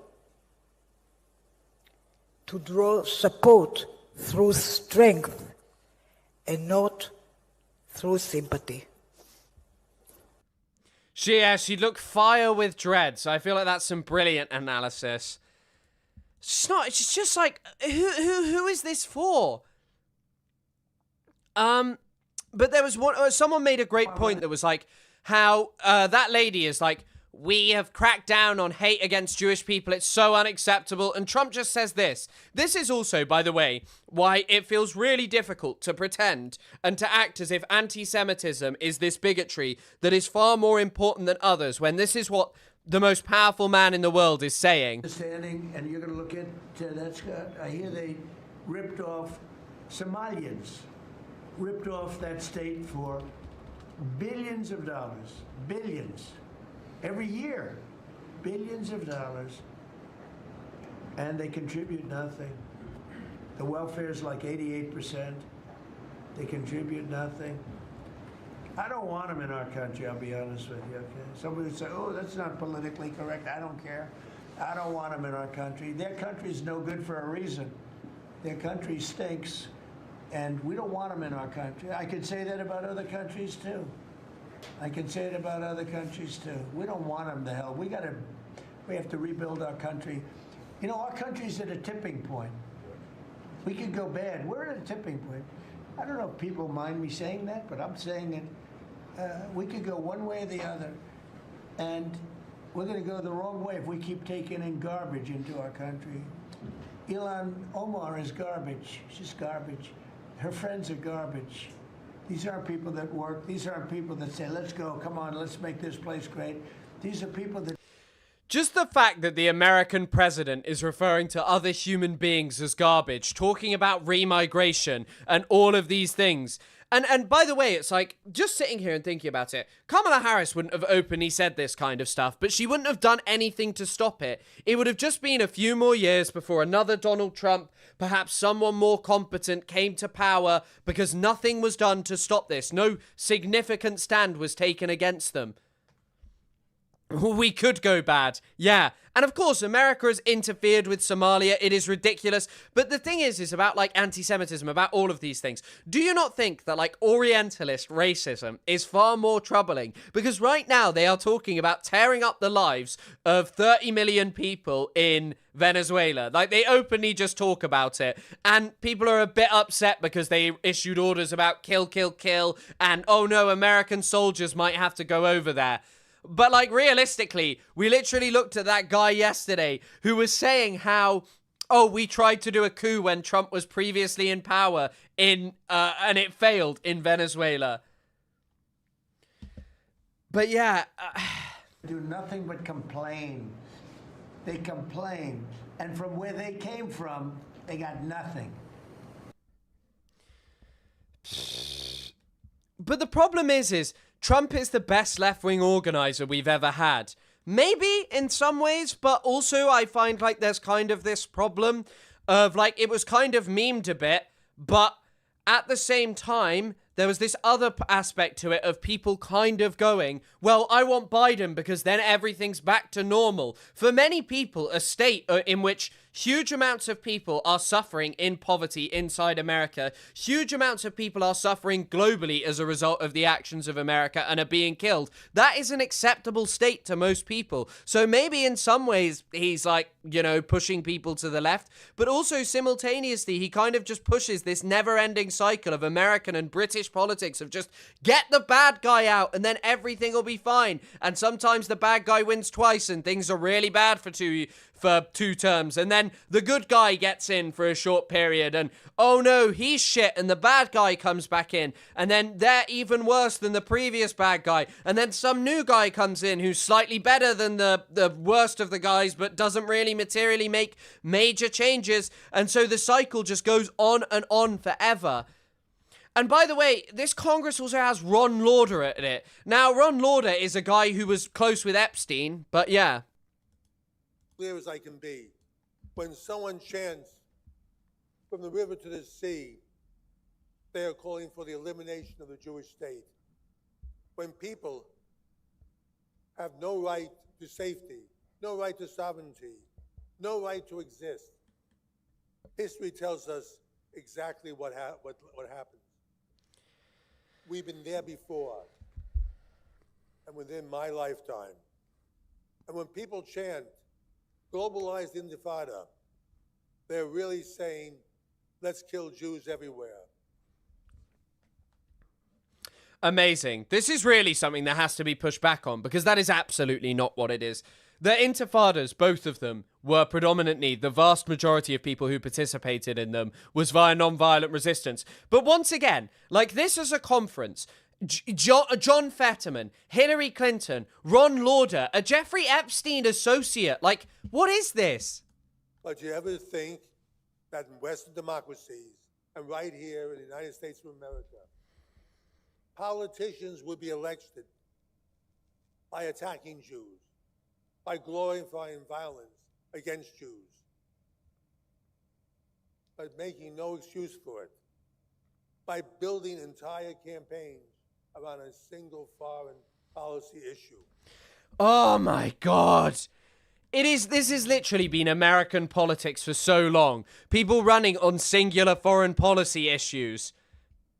But normally it's just the one of being pro-Israel.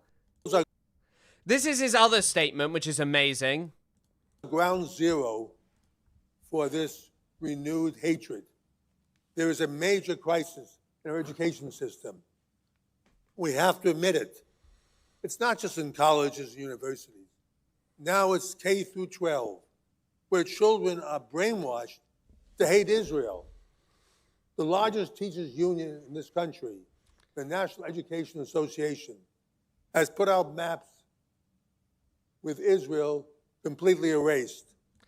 Have they really? Parents have called me and told me their children have come home and asked, is it true that Israel is an apartheid country? That is objectively a good thing, that children ask questions about what Israel is. Like, by the way, Jeffrey Epstein, like, 100% had a relationship with this guy. Like, Jeffrey Epstein was a friend of this guy. Like, listen to this.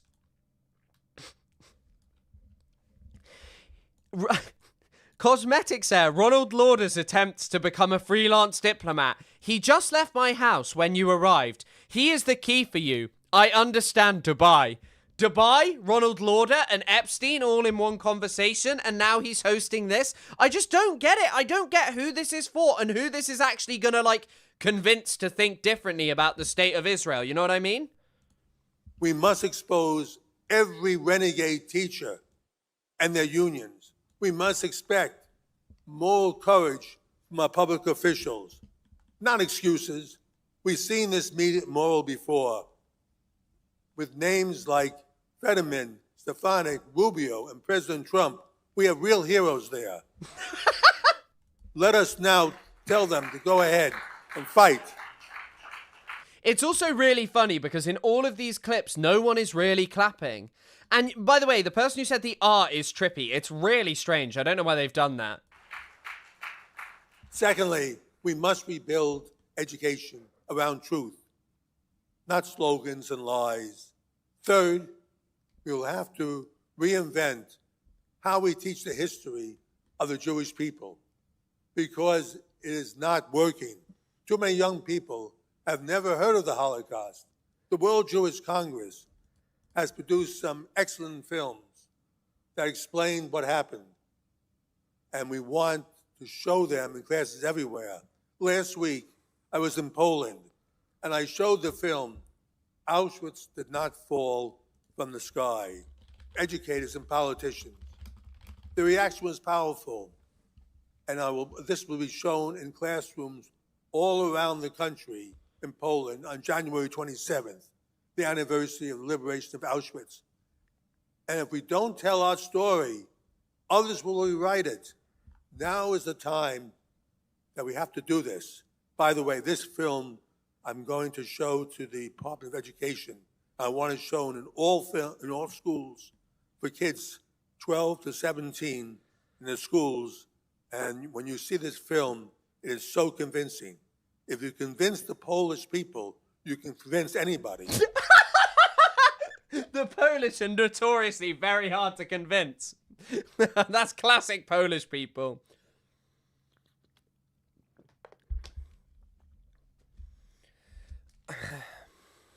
I honestly, just this kind of stuff.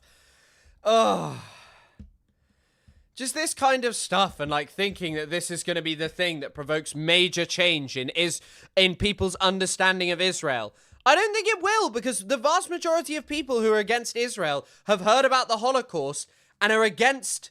It is utterly ridiculous. And are against Israel simultaneously. Like, the vast majority of people who are on the right know about the Holocaust. They just don't care about it. Like, that's kind of the problem. Like, that's your problem for them. Showing them videos isn't going to convince them anything. And saying statements at these kind of conferences where you are like, we are going to show videos to every child in America is only going to convince these rabid right-wingers more that weird billionaires who are associated with Jeffrey Epstein are forcing everyone to believe about Israel in a certain way. You are fueling the fire. You have to realize that the tide is turning against you. You aren't putting the genie back in the bottle. Why are you torturing us? Because it wasn't a very busy news day. I think some stuff's happened since, but yeah, it's been somewhat slow. What else did we have? Oh yeah, so also... a major part of this conference was basically just to try and get people to go to Israel. You had this amazing part where some odd Canadian billionaire Zionist said some stuff. Or not only becoming Israeli, but deciding to invest as much as possible in us Israelis and in our Israel. And most lately, your donation, your very generous donation of $100 million to the Soroka Hospital, which was hit by a missile, Iranian missile, during... Why is no one clapping? The last war, added to another $100 million that you've donated to the Ben Gurion University. Why the Negev? Why the south of Israel? So we heard earlier about a mission, a goal to bring 1 million immigrants to Israel. And by the way, we need those million olim. We need to keep the demographic balance that we have in Israel. The Soviet Jews that came, similarly, a million Soviet Jews. That is also just so crazy. The like fact that people act as if it is like completely unbelievable that, you know, like Palestinians should have a right to return. They brought over 1 million Israeli Jewish people from of Soviet Jewish people in the 1990s. That was 30 years ago. 1 million. This dick fuck had the nerve to Hasbara Poland. Sorry I missed that. Thanks for the $2. But yeah, I mean, no, Poland didn't have... Nothing happened to Poland, right? Right? Save the country. And we need to save the country again. Also, funny how Ethan Klein kind of talks about similar things to do with the demographic issues. And so what better place to settle that million, those million immigrants than in the biggest part of the country, the place that Ben Gurion wanted to see flourish, and that's the natural corridor. And so investing in the South is important for that goal, but also to because Gaza is and the Otef region are close to all of that area. To tell those people that we are here to stay, to tell everybody, to tell the whole world that we are here to stay. But yeah, so I know what you mean. I remember reading about those statistics and stories about how, like, about how, like, you know, a lot of, like, non-Jewish spouses were allowed to go over to Israel and just displace Palestinians. Like, it truly is the most amazing story in the world, that people act as if Israel just has this undeniable right to exist, that somehow, like, bringing over millions of people to alter demographics is not some, like, totally normal thing, when you do it with the specific goal of maintaining an apartheid regime. Like, it's just insane. Like, we had this guy as well. They're all just encouraging immigration to Israel. Listen to this guy. You even say shalom in New York anymore. That's what Miriam said this morning. So just to pick up on that, what I'll tell everybody is skip Miami. If you're leaving New York, just come straight to Israel. There's no reason to make a stop in Florida before you need to come. You often say that Zionism is economic growth. When we talk about the possibility for 1 million Jews moving to Israel, what is the economic logic behind such a vision, and why is now the right moment? So, first of all, immigration in general always adds to economic growth, except when you bring in, let's call it less qualified immigration. But all immigration to Israel at this point has been contributive to the economy.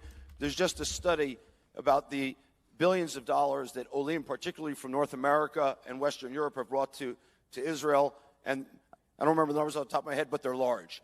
But the Israeli economy is going to go through a transformation now. It's not only going to be high-tech led. We're going to build a finance sector in Israel. That's the first thing that's going to happen. There's new tax laws and regulatory relaxation that's going to happen. And you're going to see, beginning already in Q1, hedge funds get set up in Israel so we can become another capital of finance. I'll argue we will beat London within a short decade. Yeah, that probably could well happen, especially with the growth of AI. That wouldn't surprise me. As a second capital of finance. We hope okay? so. It's going to be New York as a gateway to America, Hong Kong a gateway to China, Dubai a gateway to Southeast Asia, and Israel as a gateway to other parts of the world. But I'll add something else. I think the other thing going on right now is IMEC, and we have here in the audience Daria, wait, raise your hand. So, totally cool how Hillary Clinton is speaking at a conference that openly encourages Americans to immigrate to a foreign country. 100%. It's so strange. Daria Pishavar, her father, and I, Shervin, wrote an article together about how there will be peace between Israel and Iran. As President Trump said, they will join the Abraham Accords. And Noor Pahlavi is here. Her Excellency, thank you for joining us. And I think we'll see, by the way, even more regional integration with the 70 million people of Iran and all the other Gulf nations. And as IMEC runs through Israel, the opportunities are literally going to be limitless.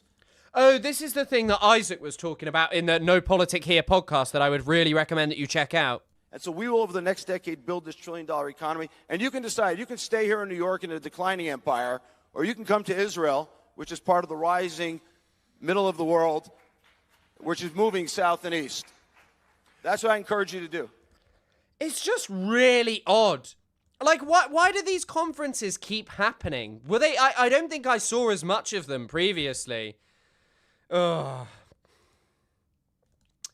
Oh, yeah. Wait. This isn't their only amazing business idea that we've got going here. We've got this guy. The military authority to call in teams, but we decided not to call only intelligence officers, but also to call the best photographers in the world.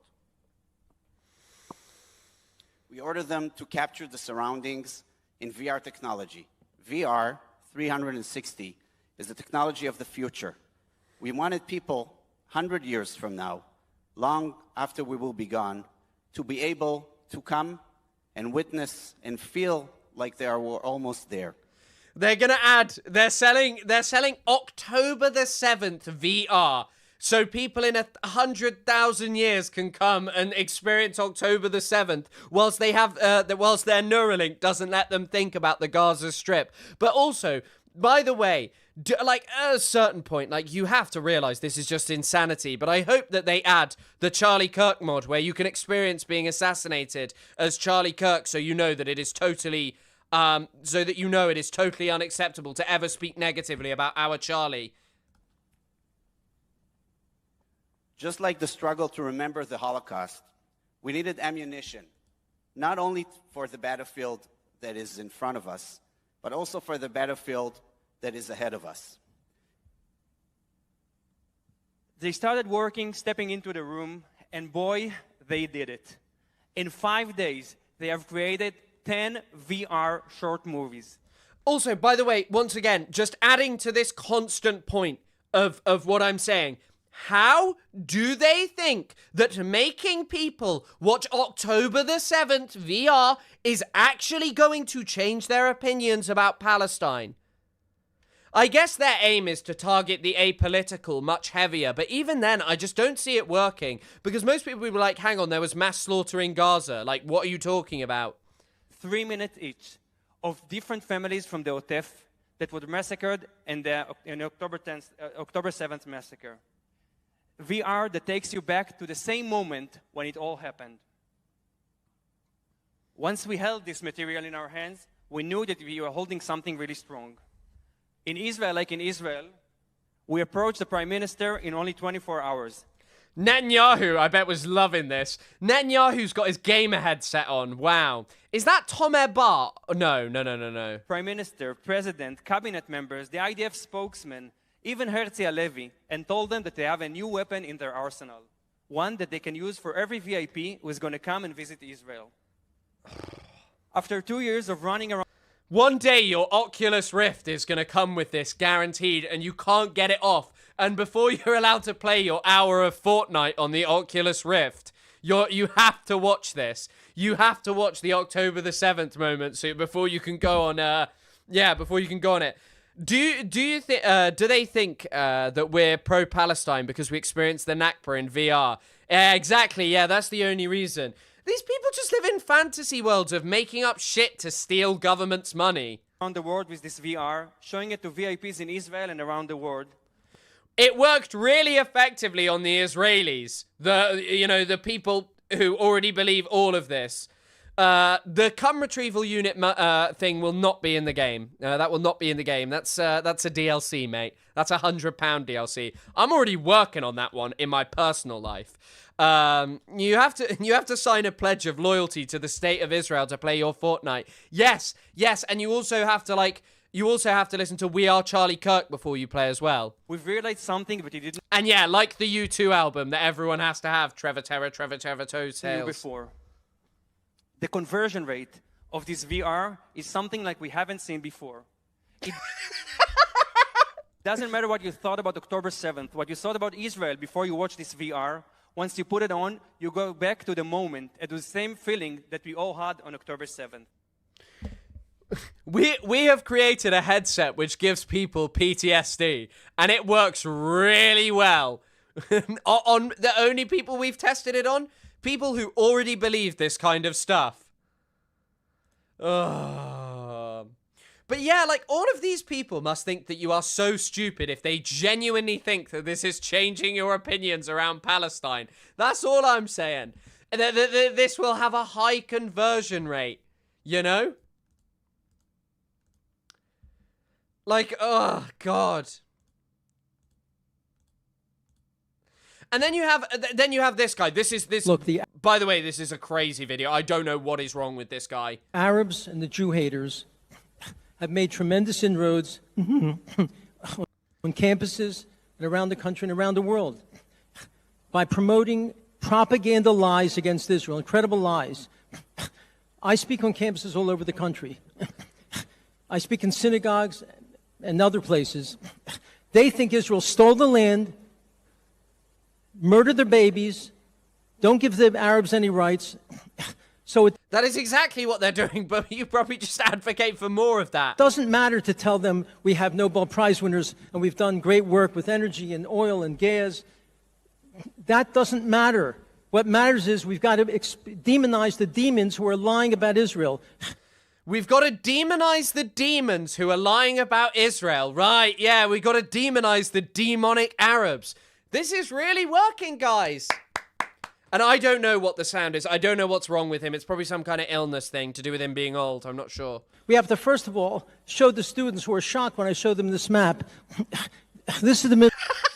This is also the amazing thing. The lack of talent amongst the billionaire elite supporters of Israel and all of those people is just crazy. Also, hello, Adam McIntyre, to say really appreciate what you do, Chris. You're so great. Have a good stream. Thank you so much, Adam. I hope you're doing well. Based. But yeah, just like that, this is like the elite supporting Israel. Like, genuinely, this is a meeting of like billionaires, big influencers around the state of Israel. And one of the things that they're recommending is showing people maps. Like, that's it. Middle East. We should always bring this type of map when we're speaking and let the kids and others know that there are 22 Arab countries, 53 Muslim countries, one tiny Jewish state. The kids I speak to on campuses think Israel's the size of Poland or Germany. They're shocked when they see this.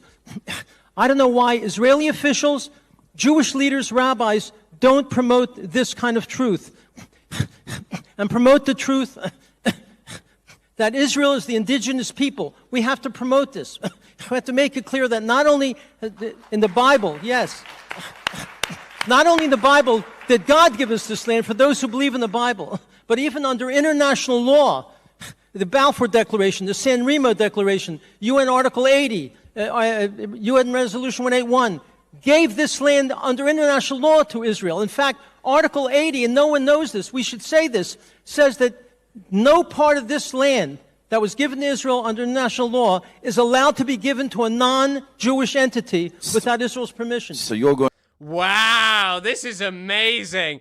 Thank you, Mr. Zuckerman. Very convincing. I just wanted to look at the countries that are allegedly Islamic. So, what does this mean? Exports. Oh, so this is the Organization of Islamic Councils. So UAE, Malaysia, Turkey, Saudi Arabia, Indonesia, Kuwait, Kazakhstan, Iraq, Oman, Egypt, blah, blah, blah, Nigeria, Lebanon, Azerbaijan, Uzbekistan. I wonder, is Tajikistan in here?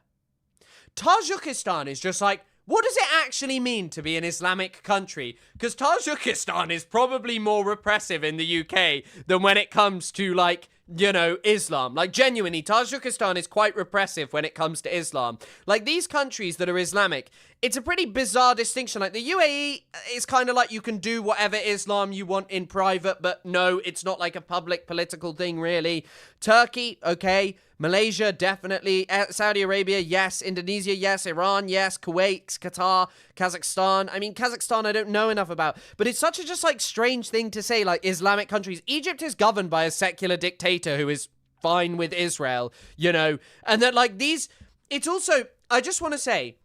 They should be, like, getting Destiny and Loner Box up here to, like, cook up new Israel propaganda. Not these people. Like, these are not competent advocates for the state of Israel. Like, at all. Going Mountain with this message for many, many years. And exactly, that has to be the message. No religious ethno-states. If you are, like, a leftist, you don't have to have these religious ethno-states.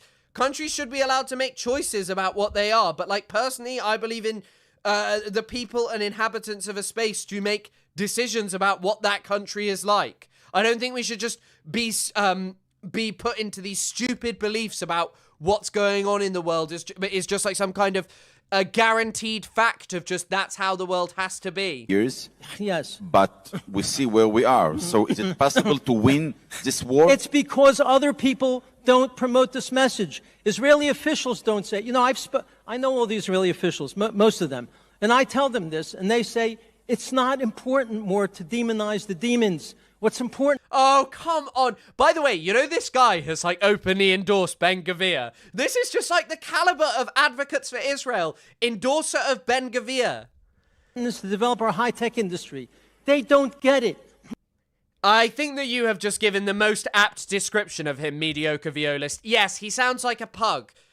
No.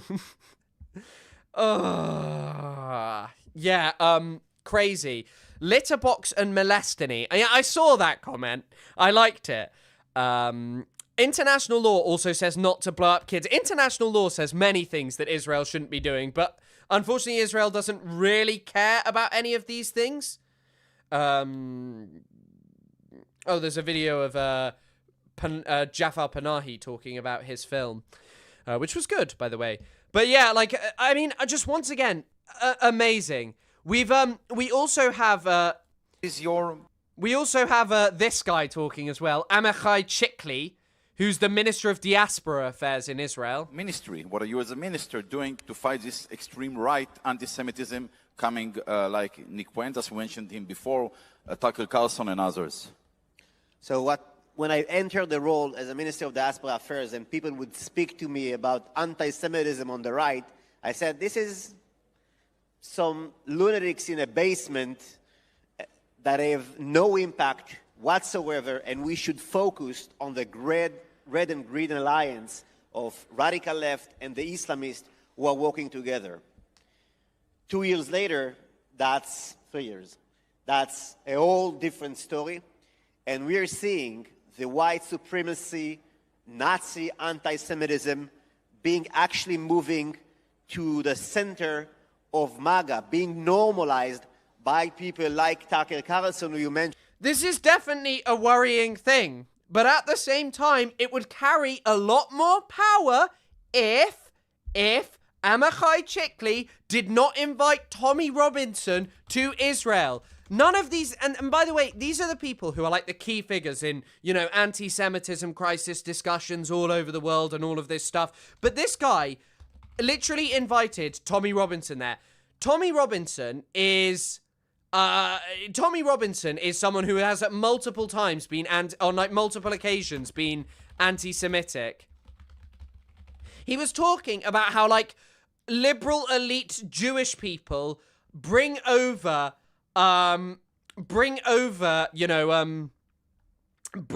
foreigners to our country. There's also just this.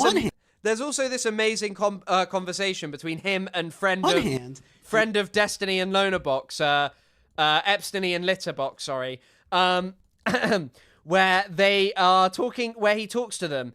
And this is also, by the way, why this stuff from Amichai Chikli isn't going to address this problem. I don't like this account.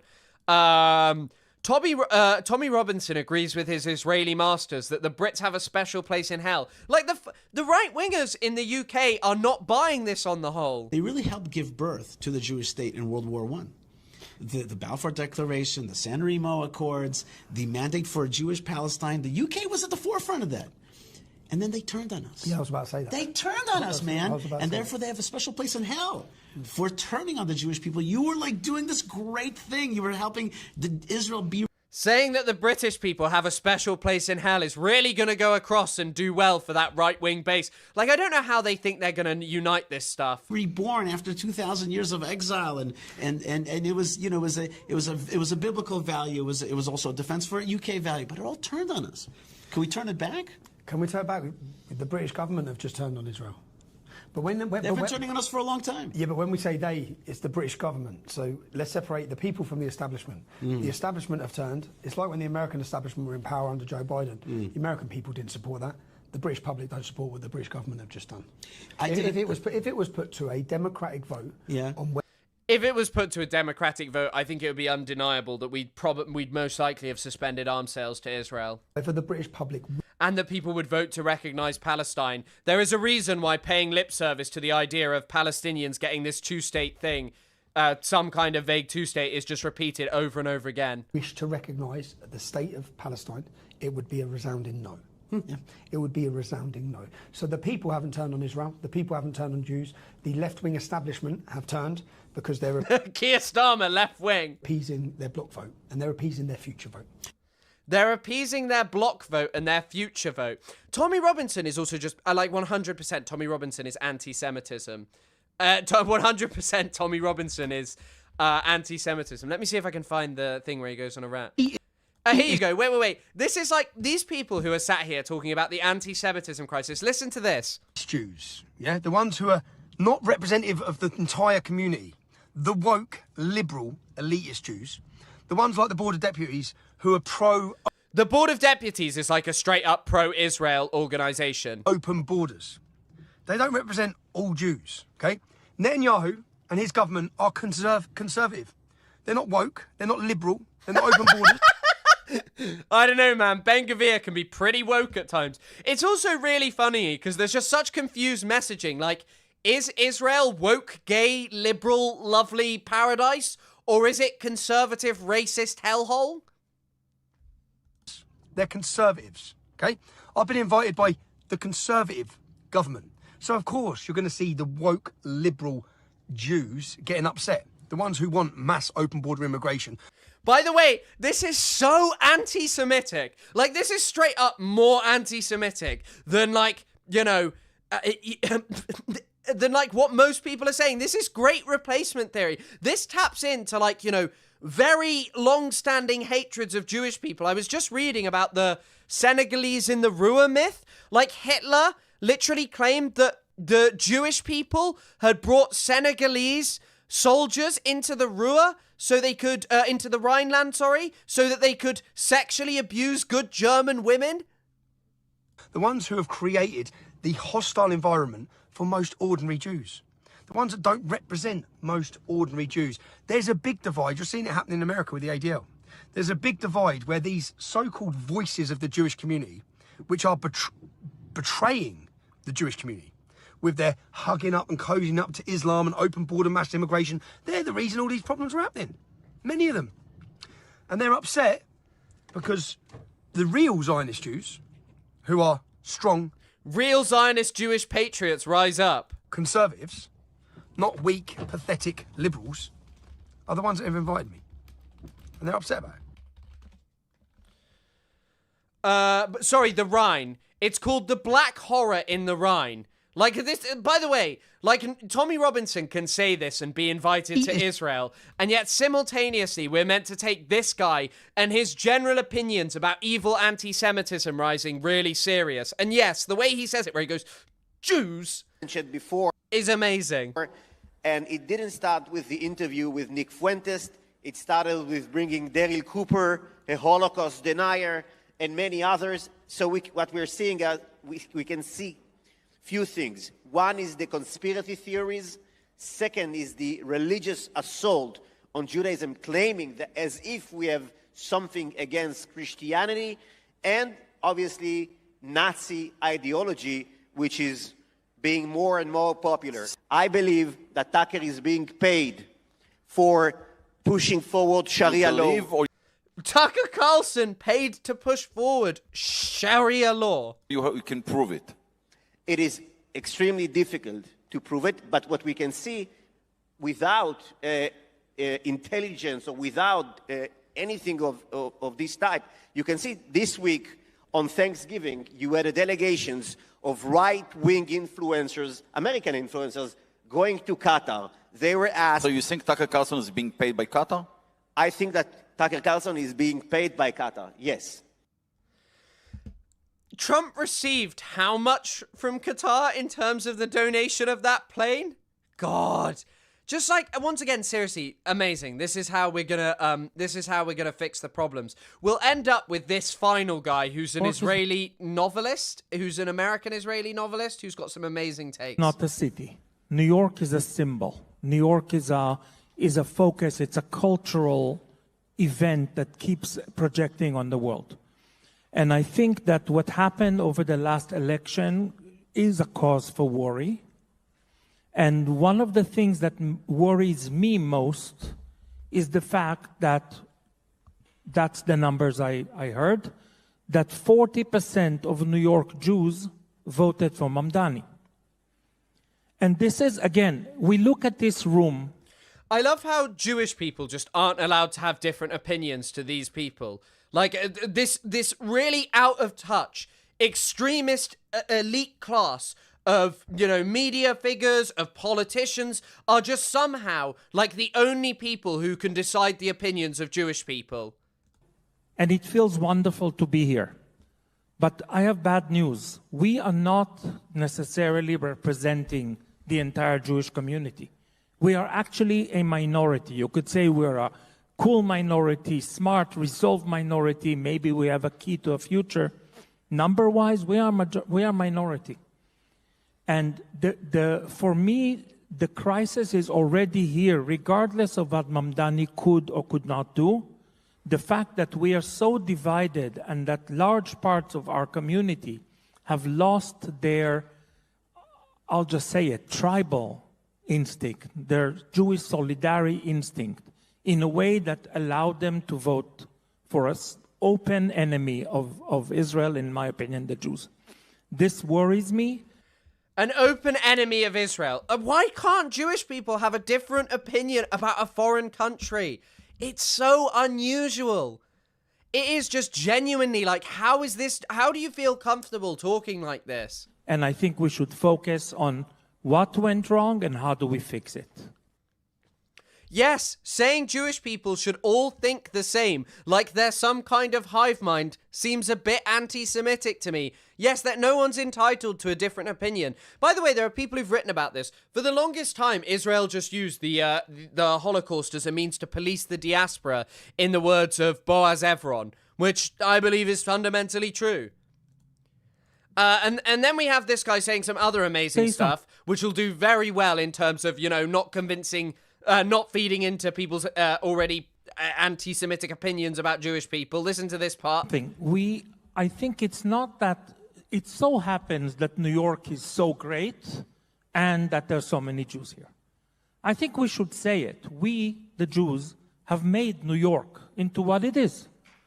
True? Once again, why is no one clapping? You would expect that to be like a really benign statement to just go... But no one's clapping. I don't want to say we own it, but we are... I don't want to say we own New York.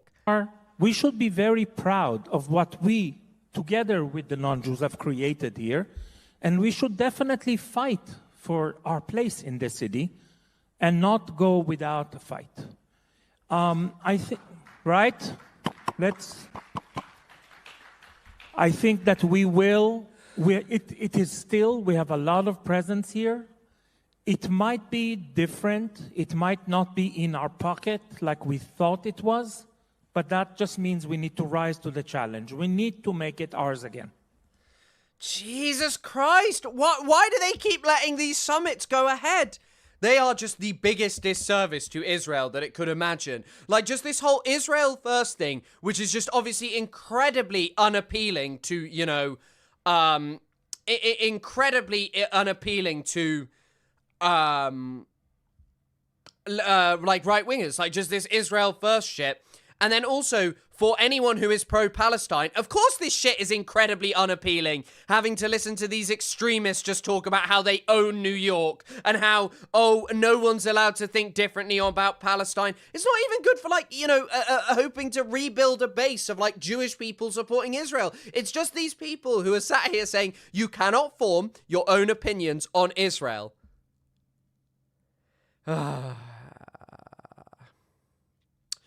All right, guys, I think I'm going to end the stream there because I've been live for about 3.5 hours. So thank you all for coming. There'll be a live tomorrow, as always, probably a more news-heavy day. So yeah, thank you all for coming, and I'll see you all later. Yeah, thank you. Thanks for all the donations and support.